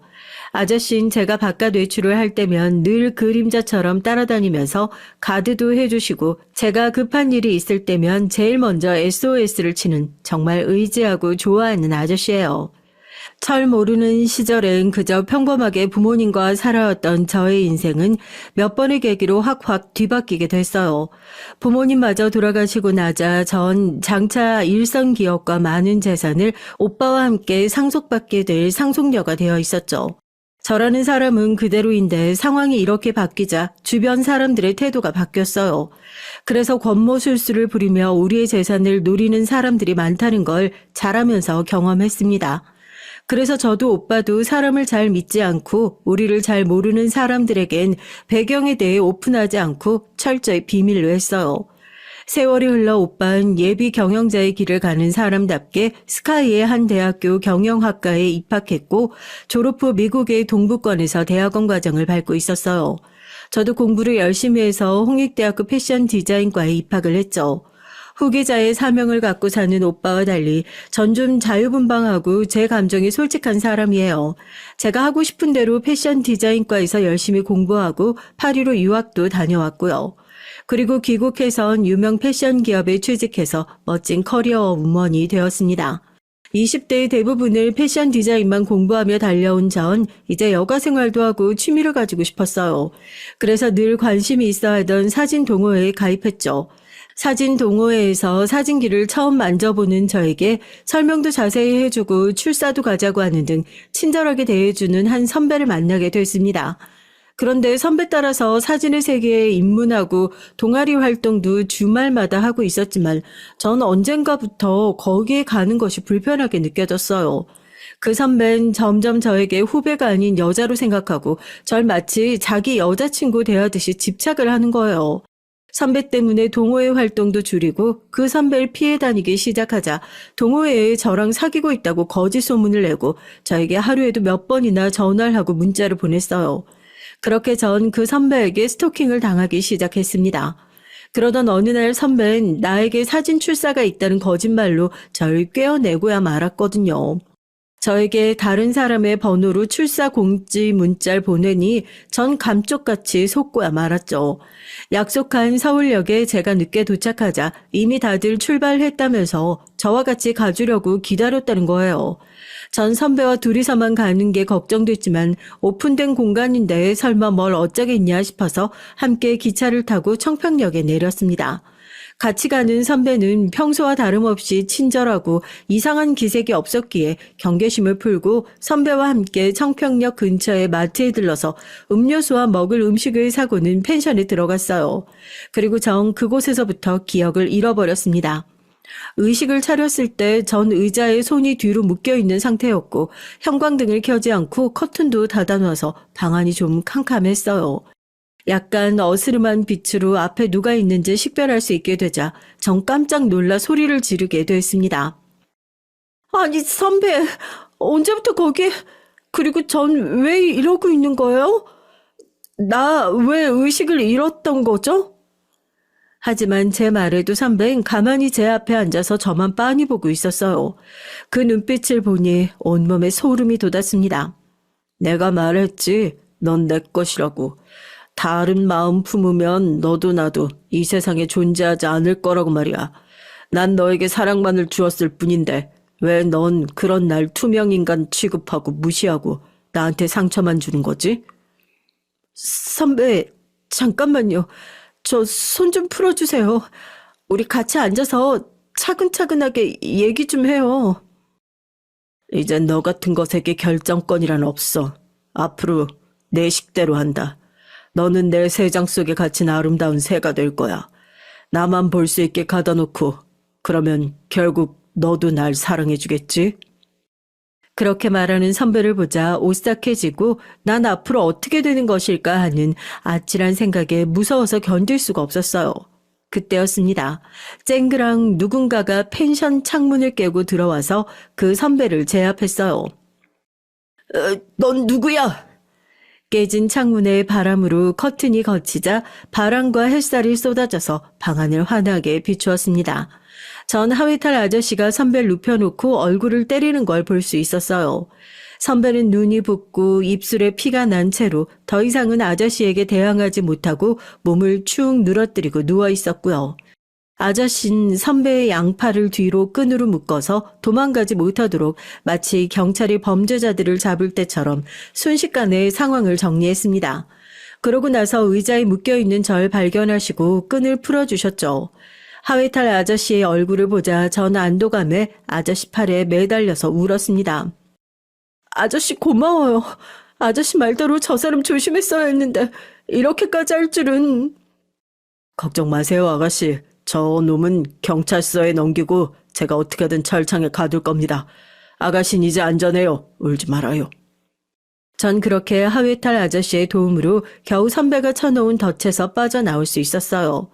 아저씨가 운전하는 차에서 제 팔이며 얼굴에 피가 나고 쓰라린 찰과상을 그제서야 발견할 수 있었죠. 게다가 발목이 삐었는지 잘 걷기가 어렵더라고요. 아마 선배가 절 억지로 마취시키면서 전 바둥대면서 그리고 마취된 절 의자로 옮기고 하는 과정에서 다쳤나 봐요. 아저씨는 우리 가족들이 주로 이용하는 종합병원에 절 데려갔습니다. 우리 가족을 봐주시는 주치의 선생님이 학회 연수 중이라고 해서 대신에 젊은 레지던트 의사가 치료를 하러 제 병실에 들어왔죠. 전 그 의사를 보고 한순간에 입을 벌리고 말았어요. 조각 같은 코, 짙은 눈썹, 날렵하고 갸름한 턱선까지 얼굴이 예술적으로 완벽하게 생겼다는 느낌을 처음 받게 됐죠. 게다가 키는 어찌나 큰지 180cm는 좋게 되어 보였습니다. 나이는 나와 비슷할까, 나보다 많을까. 전 아픈 것도 잊어버린 채로 넋 놓고 그 잘생긴 의사를 바라보고 있던 것을 깨달았어요. 방금 당한 아찔한 스토킹 사건도 잊은 채 제 마음은 송두리째 그 의사에게 빼앗기고 말았습니다. 그래서 전 심한 부상이 아니었는데도 최대한 오래 입원해서 그 의사에게 처치를 받고 싶다고 버텼어요. 병원에 있는 동안 틈만 나면 내가 좋아하는 미국 도넛, 우리나라의 청담동에만 오픈 1호점이 있는 브랜드의 커피 등 다양한 고급 간식을 하회탈 아저씨에게 부탁해서 그 의사에게 주었습니다. 의사는 이런 건 처음 본다면서 병원 옥상 정원에 앉아서 함께 도넛과 커피를 먹으면서 서로의 얘기를 하게 됐어요. 세롬 씨는 무슨 일을 하는 사람이에요? 내가 담당 의사다 보니 이름도 나이도 아는데 직업을 모르고 있었네요. 전 패션 디자이너예요. 패션 회사 다니고 있고요. 근데 의사쌤은 나이가 어떻게 돼요? 제가 뭐라고 불러야 할까요? 전 34살이에요. 세롬 씨보다 2살 많죠? 그럼 앞으로 하준 오빠라고 불러도 돼요? 오빠는 어디 살아요? 오빠? 쑥스럽지만 그렇게 해. 오빠 소린 늘 좋으니까. 부모님하고는 목동에서 오래 살았는데 우리 병원하고 거리가 좀 멀어서 난 병원 근처 오피스텔에서 지내. 세롬이 넌 부모님하고 같이 사니? 어디 살아? 전 부모님이 어릴 때 돌아가셔서 할머니께서 오빠랑 절 키워주셨어요.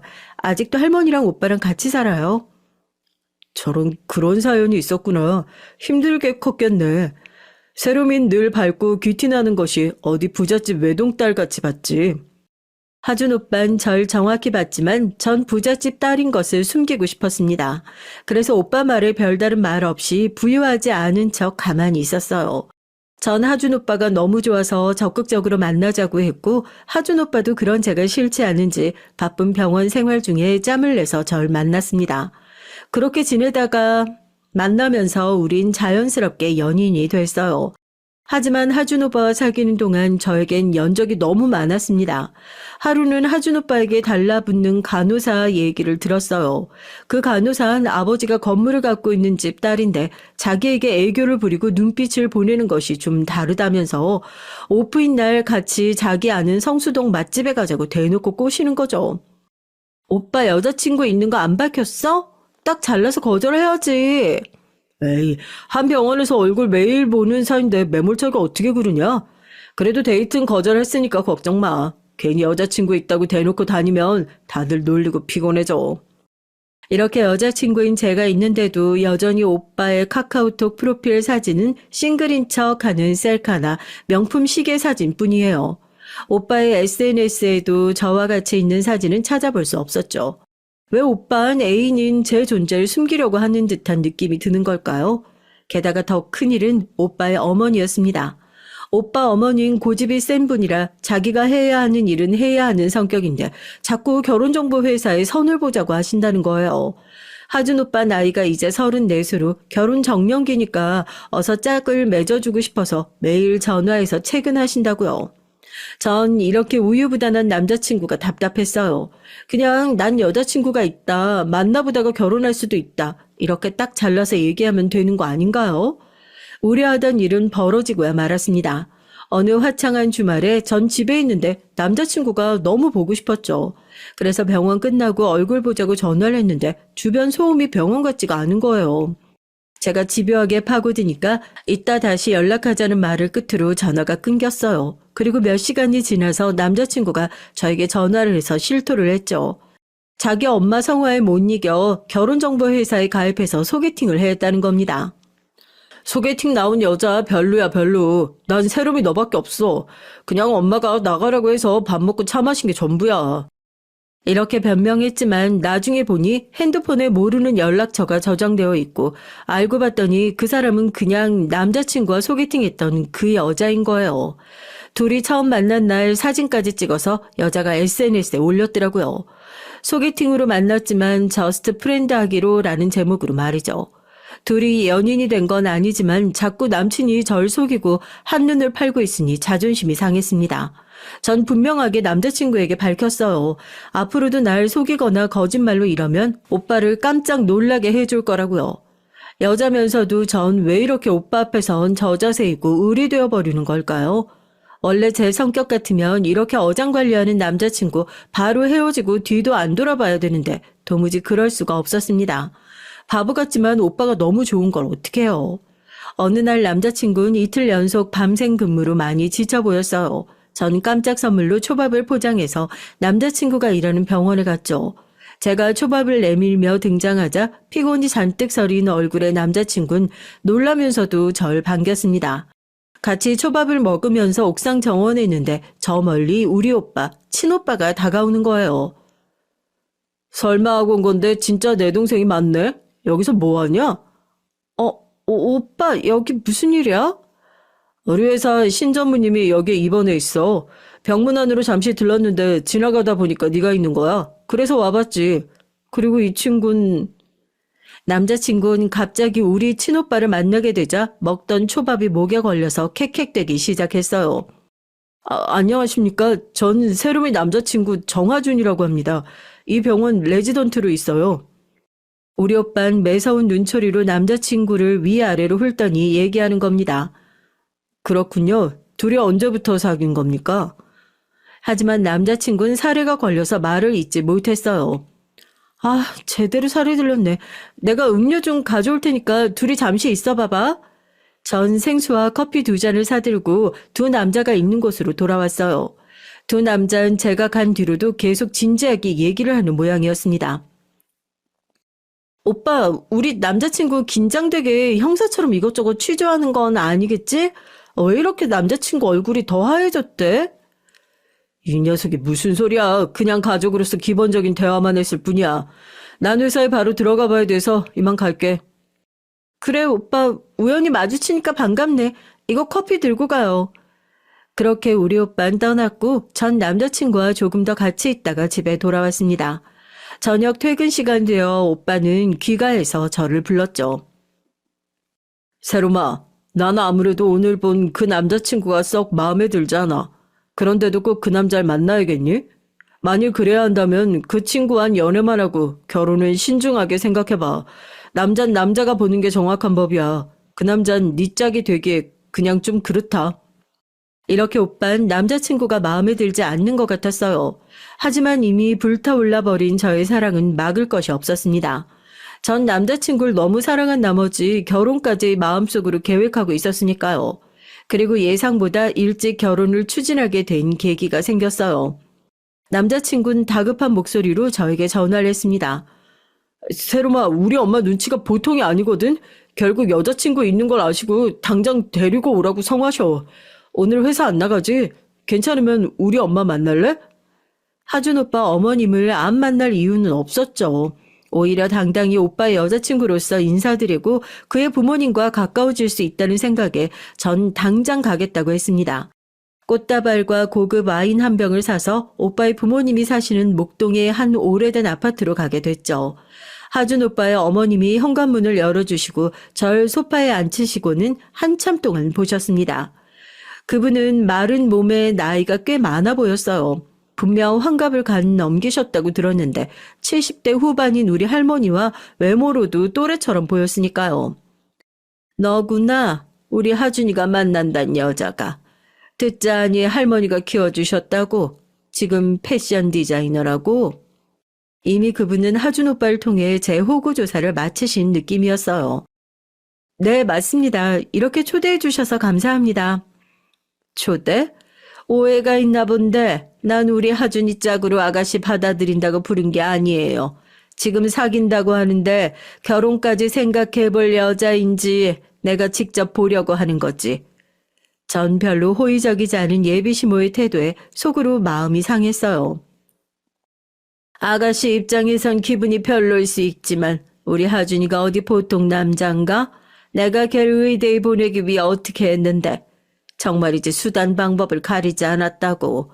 하준 아빠 월급으론 택도 없는 고액과외와 학원 컨설팅까지 걔 초등학교 2학년 때부터 얼마를 쏟아부었는지 몰라. 그래서 이 집 담보로 대출도 많이 받았는데 이제 겨우 레지던트 하고 있으니 그 대출이 그대로 남아있다고. 네, 어머님께서 하준 오빠 잘 키워내시느라고 정말 고생이 많으셨겠네요. 어머님 비위 맞춘다고 맞장구는 쳤지만 사실 우리 집안에서 의사는 그리 대단한 직업이 아니에요. 집안에 돈이 있고 힘이 있으니 아는 병원장도 있고 당연히 능력 있는 주치의도 배정받고 그저 우리에게 서비스를 제공하는 전문직 정도랄까? 이렇게 생각하고 살아왔던 저에게 시모가 하준 오빠를 의대에 보내기 위해 온 가족이 애쓴 얘기가 좀 신기할 따름이죠. 그래, 맞아. 하준이가 천재라 그런 게 아니고 바로 내가 의대에 보낸 거야. 제 장단에 신이 났는지 예비시모는 본격적으로 떠벌리기 시작했어요. 내가 걔를 매일 공부 억지로 시키고 학원 스케줄 짜서 넣어놓지 않았으면 의대 못 갔지. 내가 시집 올 때 전문대 나왔네 무능하네 이렇게 동서랑 비교하면서 무시하던 우리 시모도 내가 하준이를 의대에 턱 보내놓고 나니까 며느리가 애교육 잘 시켰다고 나 이제 너 우습게 안 본다 얘기하더라. 우리 아들 의대 보내놓고 나니 주변에 알던 사람들이 눈빛이 달라져선 날 그렇게 존중하고 대하는 게 달라져 있을 수가 없더라고. 그래서인지 예비심은 자기의 희생으로 의사가 된 아들에게서 보상받고 싶은 심리가 컸다고 대놓고 얘기하대요. 하긴 지금 하준 오빠 월급이 얼마나 크겠어요. 여러분이 상상하시는 월 몇천만 원 이상의 의사들은 상위 10% 이내의 개원의들이에요. 종합병원에서 월급 받는 의사들은 몇몇 교수 빼고는 대기업 수준의 월급 정도 되려나? 레지던트는 정말 초봉 수준일 테고요. 대신 그 돈을 뜯어먹을 대상을 아들이 결혼할 여자에게서 찾으려 드는 겁니다. 얼굴도 잘생긴 의사 아들은 최대한 처가의 덕을 볼 수 있는 여자를 아내로 맞아야 한다는 생각이 확고했고 이런 자기 생각을 내비치는 것에 어떤 부끄러움도 없이 당당하셨어요. 그래서 아가씨네 집 사정은 어떤데? 이런 우리 하준이 뒷바라지 해줄 수 있겠냐고. 듣자 하니 패션회사 다니고 있고 집에선 할머니랑 오빠뿐이라면서.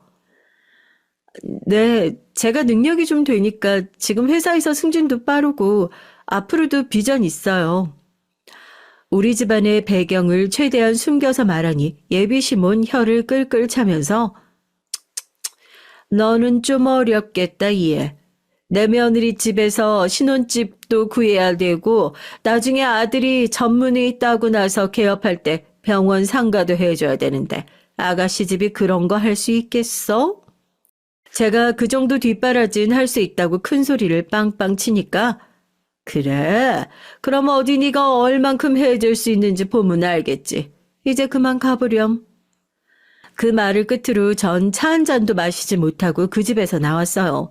그날부터 예비심은 신혼집으로 보고 있는 강남의 아파트와 고급 빌라의 사진을 저에게 전송해 줬습니다. 보내준 집들은 전세 가격만 해도 10억 아래가 없을 정도로 고가의 집들이었어요. 물론 우리 집 자산에 비하면 그 정도 못할 리 없지만 전 지금 부잣집 상속녀가 아니라 평범한 집안의 여자애인 척 해야 했으니 그런 집들 월세로 계약해 볼 수 있다고 예비 시모에게 답을 보냈습니다. 시모는 능력도 안 되는 것이 내 아들을 차지하려고 무리하는구나. 애쓴다. 그래도 내 아들 생각하는 그 마음은 합격이다. 이렇게 문자를 보내셨죠. 그런 시모가 한편으론 대단하고 한편으론 웃겼어요. 전 주변 분들에게서 결단력이 강하고 가끔은 너무 과해서 충동적으로 보이기까지 한다는 얘기를 듣는 타입이에요. 남자친구는 자꾸 다른 여자에게 여지를 주는 것 같지. 예비 시모는 결혼을 전제로 두고 절 평가하려 들지. 그래서 전 선수를 치고야 말았어요. 남자친구를 5성급 호텔 레스토랑에서 만나자고 했습니다. 세롬아, 여긴 어떻게 올 수가 있어? 여긴 예약하기 되게 어렵다고 들었는데. 비싼 식사를 떠나 예약 자체가 어려운 식당이라 사실 하회탈 아저씨의 힘을 좀 빌렸어요. 하준 오빠, 나 진지하게 할 얘기 있어. 나 오빠랑 결혼하고 싶어. 그리고 오빠도 같은 마음일 거라고 생각해. 내 청혼 받아줄래? 전 명품 티파니의 커플링을 오빠에게 내밀었어요. 남녀가 좀 뒤바뀐 감은 있지만 뭐 어때요? 내가 원하는 남자와 결혼하고 싶은 제가 청혼하면 되죠. 하준 오빠는 감동하면서 그 반지를 하나는 자기 손가락에 하나는 제 손가락에 끼워주면서 사랑의 세로마 우리 결혼하자. 이렇게 우리는 약혼을 하게 됐습니다. 예비시몬 남자친구를 통해서 약혼 소식을 듣고는 저에게 바로 전화를 하셨어요. 니들끼리 후딱 약혼해버렸다면서? 어디 양가 어른들의 허락도 없이 너희들끼리 결혼을 약속하니? 제가 남자친구와 약혼을 강행해버리자 예비 시모가 당황함과 불쾌함을 드러내면서 저에게 막 항의를 하고 있었어요. 예비 시모는 제가 어디까지 능력이 되는지 자기 말은 잘 따르는지 테스트할 시간이 더 필요했고 그걸 보고 저와의 결혼을 결정하려고 했는데 제가 선수를 쳐버린 거죠. 이런 법은 없다. 아직 널 내 며느리로 받아들일 단계는 아니니까 정식 상견례라고 할 순 없지만 너희들 결혼 얘기를 나눌 수 있도록 너네 가족들 만나는 자리를 해야겠으니 한번 알아봐라. 이렇게 예비시몬 제의를 해왔습니다. 전 물러설 마음이 없었기 때문에 한남동 집에 가서 할머니와 오빠를 모셔두고 말씀을 드렸어요. 할머니 그리고 오빠 제가 사고 하나 쳤어요. 지금 남자친구가 저 있는데요. 놓치기 싫은 너무 좋아하는 남자라서 그만 할머니 허락도 미리 구하지 않고 둘이서 반지 하나 맞추고 약혼을 해버렸어요. 정말 죄송합니다. 하지만 정말 괜찮은 남자니까 저 결혼할 수 있도록 허락해주세요. 남자친구 부모님 모시고 정식은 아니지만 함께 결혼을 얘기하는 상견례 자리 비슷하게 마련하려고 하는데 어떻게 생각하세요? 우리 막내 손녀에게 남자가 있었다고? 나야 물론 우리 손녀가 결혼하는 것에 무슨 반대가 있겠니? 하지만 그 남자친구와 집안이 어떤 사람들인지 모르는데 좀 생각할 시간이 필요하구나. 바쁘신 할머니께서 이런 자리에 뭐하러 나오시겠어. 제가 가족 대표로 같이 나가보겠습니다. 전 그 친구를 일전에 만나본 적이 있어요. 세롬이 너 오빠가 그리 얘기했는데도 충동적으로 일을 버리고 말았구나. 오빠 미안해요. 하지만 나 이렇게까지 사랑할 수 있는 남자 못 만날 것만 같아서 좀 급하게 서둘렀어. 그럼 오빤 그 자리에 나올 수 있는 거지? 할머님 바쁘시니까 오빠만 나오는 게 좋겠다. 그래, 정식 상견례 자리가 아니라고 하니 난 다음에 자리가 생기면 그때 꼭 참석하마. 나야 늘 우리 지용이 결정 믿으니까 네가 이 할미를 대신해서 오라비로서 그 남자와 집안이 어떤 사람들인지 잘 보고 오렴. 이렇게 해서 이번 상견례 자리에서 전 오빠를 그리고 남자친구는 예비 시모와 시부를 모시고 만나게 됐어요. 처음 상견례 장소로 예비 시모는 남산타워의 스카이뷰가 보이는 레스토랑을 추천했습니다. 예비 시모 자기가 가본 중 제일 고급이었다면서 말이에요. 하지만 그곳은 뚫려있는 공간감과 뷔페 식사 자리라서 좀 정신이 없거든요. 그래서 정숙하게 집안끼리 모이는 자리엔 맞지 않다는 생각에 우리 집에서 가끔 가는 남산 쪽 다른 한정식집을 추천했습니다. 뭐 이런 장소가 대단하다고 우리 집안과 격이 맞는 곳인지 모르겠네. 자기가 추천한 장소를 거절하고 온 것에 불만을 갖고 시모는 식당에 들어섰어요. 하지만 자기 생각과 다르게 훌륭한 정원을 갖추고 널따랗고 고급진 한옥 건물과 그곳에서 인사하며 대접하는 직원들 모습에 시모는 입이 딱 벌어졌습니다. 게다가 우리가 예약한 방에 들어가서 메뉴판을 보고는 또 한 번 입이 딱 벌어졌어요. 그곳은 우리도 가족 간에 특별한 일이 있을 때 모일 만큼 예약이 쉽지 않은 고급 한정식 집이에요. 아는 사람만 갈 수 있는, 그래서 메뉴판의 가격이 중요한 게 아니거든요. 아마 메뉴판의 가격은 예비 시부모가 예상하는 범위 그 이상이었을 겁니다. 아니, 하준 엄마, 당신이 말한 레스토랑보다 이곳이 몇 배는 더 비싼 곳인데 며느리 넌 이런 곳을 어떻게 알고 온 거냐? 전 알고 지내는 부자 언니가 있어서 어떻게 예약을 할 수 있었다고 둘러댔어요.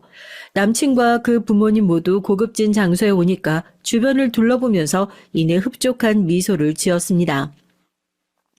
역시 네가 그래도 안목은 있구나. 그렇지, 내 아들과 또 그의 부모님에게서 처음 인사드리는 자리 이 정도 급은 돼야지. 이 자리에서 예비 시부모는 한동안 우리 친오빠에게 인사하는 것도 까먹고 식당에 대해서만 얘기를 하는 거예요. 처음 뵙겠습니다. 새로미 오빠 김지용이라고 합니다. 오늘 할머니께선 급한 용무가 있으셔서 제가 가족을 대표해서 나왔으니 너그러이 양해해 주시기 바랍니다. 무례한 두 분과 달리 우리 오빤 그래도 예의를 갖추고 정중하게 두 어른께 인사를 먼저 드렸어요. 하지만 예비 시부모는 우리 오빠 인사는 흘려들으시고 자리에서 일어나지도 않은 채로 그래요. 이거 참 아무리 부모님이 안 계신다고 하지만 그래도 키워주신 할머니는 나오실 줄 알았는데 좀 그러네요. 이렇게 예비심은 불편한 기색을 여과 없이 드러냈죠. 우리 오빠는 왜인지 남자친구를 사귀는 초반에 만났을 때부터 마음에 들어하지 않았지만 이제 그의 부모님과 처음 인사를 하고 나서부턴 더욱 얼굴 표정이 굳어졌습니다. 별다른 말을 하지 않는 오빠지만 가족인 전 알 수 있었어요. 큰일 났다. 우리 오빠 진짜 저분들이 다 마음에 안 드나 봐. 이제 본격적으로 세롬이가 우리 하준이와 결혼할 만한지 어디 얘기를 해볼까요? 세롬 양 오빠는 무슨 일해요? 결혼을 하셨나? 앞으로 세롬이 혼자 이 결혼 준비하기 버거울 텐데 오빠가 도와줄 능력은 되실라나? 전 일선기업이라는 자동차 부품 회사에 다니고 있습니다. 아직 미혼이고요. 오빠로서 동생 결혼하는데 제 힘을 실어줄 생각이긴 합니다만 애들끼리 결혼하는데 원하는 것이 많으신 모양입니다. 아, 일선기업 들어본 회사구만. 하지만 대기업도 아니고 그냥 이름 있는 중견기업인데 거기 월급쟁이가 돈을 모아봐야 얼마나 모았겠어. 우리 하준이가 무슨 일 하는지 알지? 네, 일전에 병원에서 한번 마주친 적이 있어서 의사 레지던트로 있다는 건 알고 있죠. 그래요. 우리 어차피 다 어른이고 세상사 아는 처지끼리 톡 까놓고 얘기해 봅시다. 내가 저 세롬이한테 알아듣게 얘기를 했는데 아직 철이 없는 것 같아. 애들 신혼집은 강남의 아파트나 빌라 전세 정도는 해야 되고 몇 년 뒤에 하준이가 병원 차릴 때 그 상가, 건물이면 더 좋고 그것도 해줘야지. 이건 기본이고 결혼할 때 의사 남편을 얻으면 그 시댁엔 얼마나 정성을 보여야 할 거야. 예단이나 예물은 강남 쪽 사모님들이 하는 그런 액수는 돼야 되고 그리고 예복도 우리 가족과 하준이 할머니까지 다 맞춰야 돼. 이렇게 준비하면 몇 억이 뭐야? 몇십억이 들 텐데. 그거 감당할 수 있겠어요? 세롬이나 그 친오빠나 다 월급쟁이일 텐데 말이야.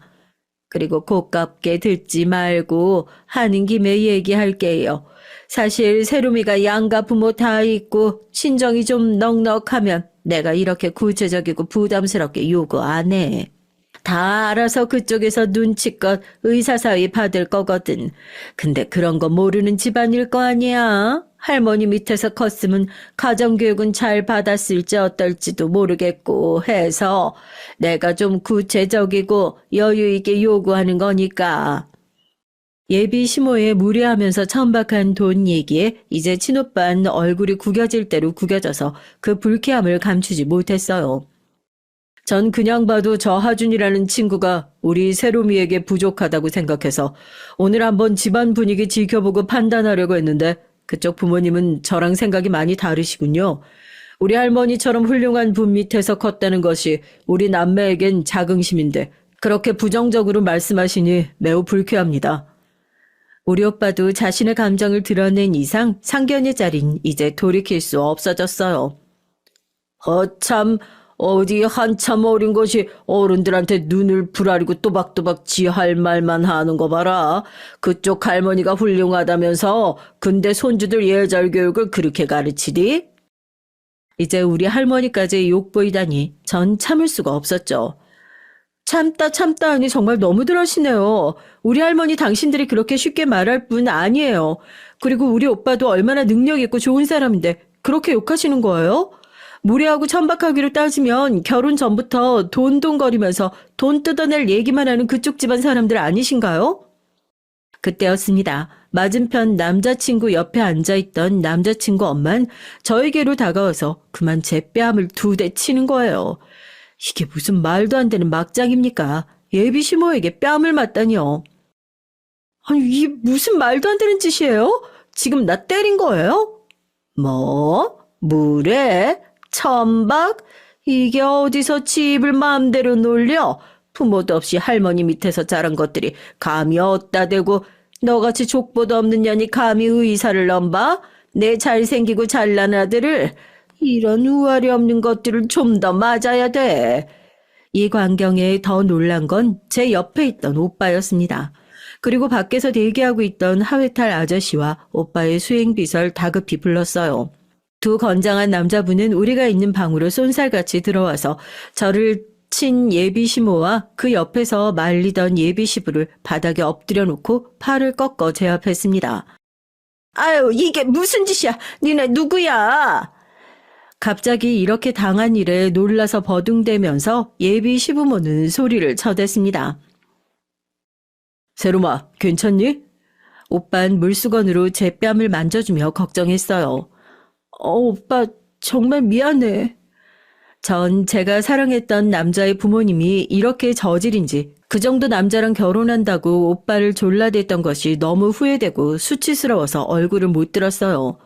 오빤 무서운 얼굴을 하고 입고 있던 수트를 정리하면서 의자에서 일어섰습니다.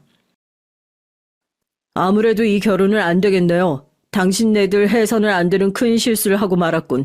우리 집안과 격이 맞지 않더라도 동생이 좋아한다고 하니 열린 마음으로 나와줬건만 이렇게까지 천박하기 짝이 없는 평민 집안이라니 정말 우습군. 내 동생에게 폭력을 가한 하중군 어머님 곧 그에 맞는 처벌을 받을 것이니 기대하고 계세요. 그리고 너 정아준 겨우 이사 직업 하나 갖고 네가 우리 집 세롬이를 넘봐? 완전 마마보이라 저런 천박한 엄마 밑에서 하라는 대로 줏대 없이 산 놈 같으니 다시는 세롬이 앞에 얼씬거리지도 마. 세롬아 가자. 그렇게 오빤 그들에게 속 시원하게 한 소리하고 절 데리고 식당 밖으로 나섰습니다. 남자친구는 거기서 어떻게 한 줄 아세요? 경호원들에게 제압당하고 있는 자기 부모 옆에 가서 어쩔 줄 몰라 하면서 아무 일도 못하고 당황한 채로 있는 거예요. 그리고 우리 오빠의 말에 영문을 모르겠는지 이렇게 소리치고 있었어요. 세롬이 니네 집안이 뭔데? 얼마나 대단하다고 우리 보고 뭐 평민? 미친 거 아니야? 그리고 이어진 우리 하회탈 아저씨가 한 얘기에 예비시몬 그 자리에서 실신했다고 합니다. 멍청한 것들이 세트로 노는구나. 우리 세롬 아가씨 할머니 지금 일신기업 회장님이셔. 작고 하신 남편분과 함께 창업하신 창업주란 말이시다. 그리고 지용 도련님은 지금 일신기업 사장님이시고 세롬 아가씨는 일신기업의 상속녀지. 아들 하나 의사 나부랭이라고 어디 집안인지도 몰라 뵙고 달려들어? 당신들은 경찰서에 연행할 거고 특히 우리 세롬 아가씨 뺨을 친 당신 아주머니 콩밥 먹을 생각하면 돼. 만만하게 보고 깔아뭉개던 자기 아들의 여자친구가 큰 기업의 상속녀라니 그 할머니가 창업주의자 대표라니 남자친구와 그의 아비는 상상도 못한 얘기에 너무 놀라서 있었고 실신한 예비시모를 바로 응급처치도 못하고 한동안 멍하니 입을 벌리고 있었다네요. 이 모습에 수행비서와 하회탈 아저씨는 너무 웃기다는 듯이 한참을 웃어댔습니다. 이제 상황은 뒤바뀌었어요. 제가 격이 떨어지는 집안의 남자를 사랑해서 감당해야 했던 숨을 더 이상 겪지 않기로 했으니까요. 전 하준 오빠와 헤어지자고 얘기를 했습니다. 파혼 얘기에 하준 오빠는 저에게 사정을 했어요. 그동안 널 몰라보고 무례했던 우리 부모님 나 봐서 대신 용서해주면 안 될까? 이젠 절대로. 그리고 네 털끝도 안 건드리실 거야. 너 나 많이 좋아하잖아. 이렇게 날 버릴 거야? 내가 바보 같았어. 사랑이라는 콩깍지에 씌어서 인성도 능력도 안 되는 오빠나 그 부모님이나 감싸 안으려 했더니 내 자신이 수치스러워서 미칠 지경이야. 이제 오빠도 나에겐 별거 아닌 사람일 뿐이야. 알았어. 정말 미안해. 그럼 우리 엄마 폭행 사건으로 고소한 거 그거 취하해주면 안 될까? 응? 오빠네 어머님이 비단 나에게 뺨만 올린 게 문제가 아니야. 그 전부터 나에게 몹쓸 말부터 아주 대단히 괴롭히셨지. 고선 취하하기 어렵겠어. 그러면 혹시 우리 약혼 반지 그것도 돌려줘야 돼? 남자친구는 약혼 반지를 갖고 싶었던지 조심스럽게 저에게 묻는 거예요. 세상 제일 잘생겼다고 생각한 얼굴이 그렇게 가증스러워 보일 수가 없었습니다. 그 반지인 작년에 새로 나온 티파니 브랜드로 하나당 가격이 500만 원도 넘으니 그것은 갖고 싶었던 모양이죠. 그래, 그거 오빠 해. 그거나 먹고 떨어지자. 고마워 오빠한테 남아있던 일말의 정까지 떨어지게 도와줘서. 처음엔 오빠 엄마 때문에 우리가 결혼하는 게 어렵다고 생각했는데 이제 보니 아니었어. 오빠가 그 정도 인간밖에 안 되는 마마보인데 어떻게 하겠어? 그 뒤로 전 하준 오빠를 만난 적이 없어요. 다니던 병원에서도 오래지 않아 쫓겨나고 만 모양입니다. 그들에게 분노한 우리 오빤 얼굴에 그늘을 들이우고 단호하게 얘기했어요. 그 자식이 다니는 병원장이 우리 할아버지 학교 후배이고 우리 집안 눈치 보고 있지. 넌 여기서 늘 승진 문턱에 걸려 넘어지게 해주지. 그뿐이겠어? 눈의 가시처럼 앞으로 병원 생활 쉽지 않겠지. 오빠는 병원장에게 정하준 닥터에 대한 알력을 행사했고 얼마 견디지 못하고 병원에서 퇴사한 모양입니다. 더 이상 우리가 다니던 병원에서 그 사람 얼굴을 보지 않게 되니 속이 시원했어요. 자칫하면 못난 남자와 결혼하고 그 집안의 사람이 될 뻔했던 아찔한 사연은 이제 여기까지 전할까 합니다. 전 2년이 지난 지금까지도 싱글의 몸이지만 앞으로는 더욱 사람 보는 안목을 키우고 신중하게 오빠랑 할머니랑 상의해가면서 만나기로 했어요. 아, 좋은 소식은요. 우리 친오빤 작년에 결혼식을 올렸습니다. 동종업계에 다니는 회사 대표의 둘째 딸이라고 하는데 저희 집안끼리 정략 결혼이라서 우리 오빠가 팔려가는 줄 알았거든요. 그런데 의외로 둘이 어릴 때부터 집안 모임에서 만나면서 마음을 키워온 모양입니다. 여자분이 서양화 화가로 오랫동안 유학 생활을 할 때부터 이메일이나 화상 전화로 연락하고 해외 출장이나 여행으로 가끔 만나면서 사랑을 키워온 모양이에요. 그렇게 감쪽같이 절 속이고 오빠는 자기가 사랑하는 여자와 결혼을 해서 지금까지 행복하게 잘 살고 있습니다. 행복하게 사는 오빠가 부러워서 저도 진짜 제 운명의 짝을 만날 수 있길 매일 기도하고 있어요. 하지만 결혼은 신중히, 덤벙대는 전 정말 신중하게 결혼 상대를 찾을 예정입니다. 그럼 전 여기서 제 얘기 마쳐볼까 해요. 저희 얘기 귀 기울여 주신 여러분께 오늘도 행복한 하루가 되시길 바랍니다. 그럼 안녕히 계세요.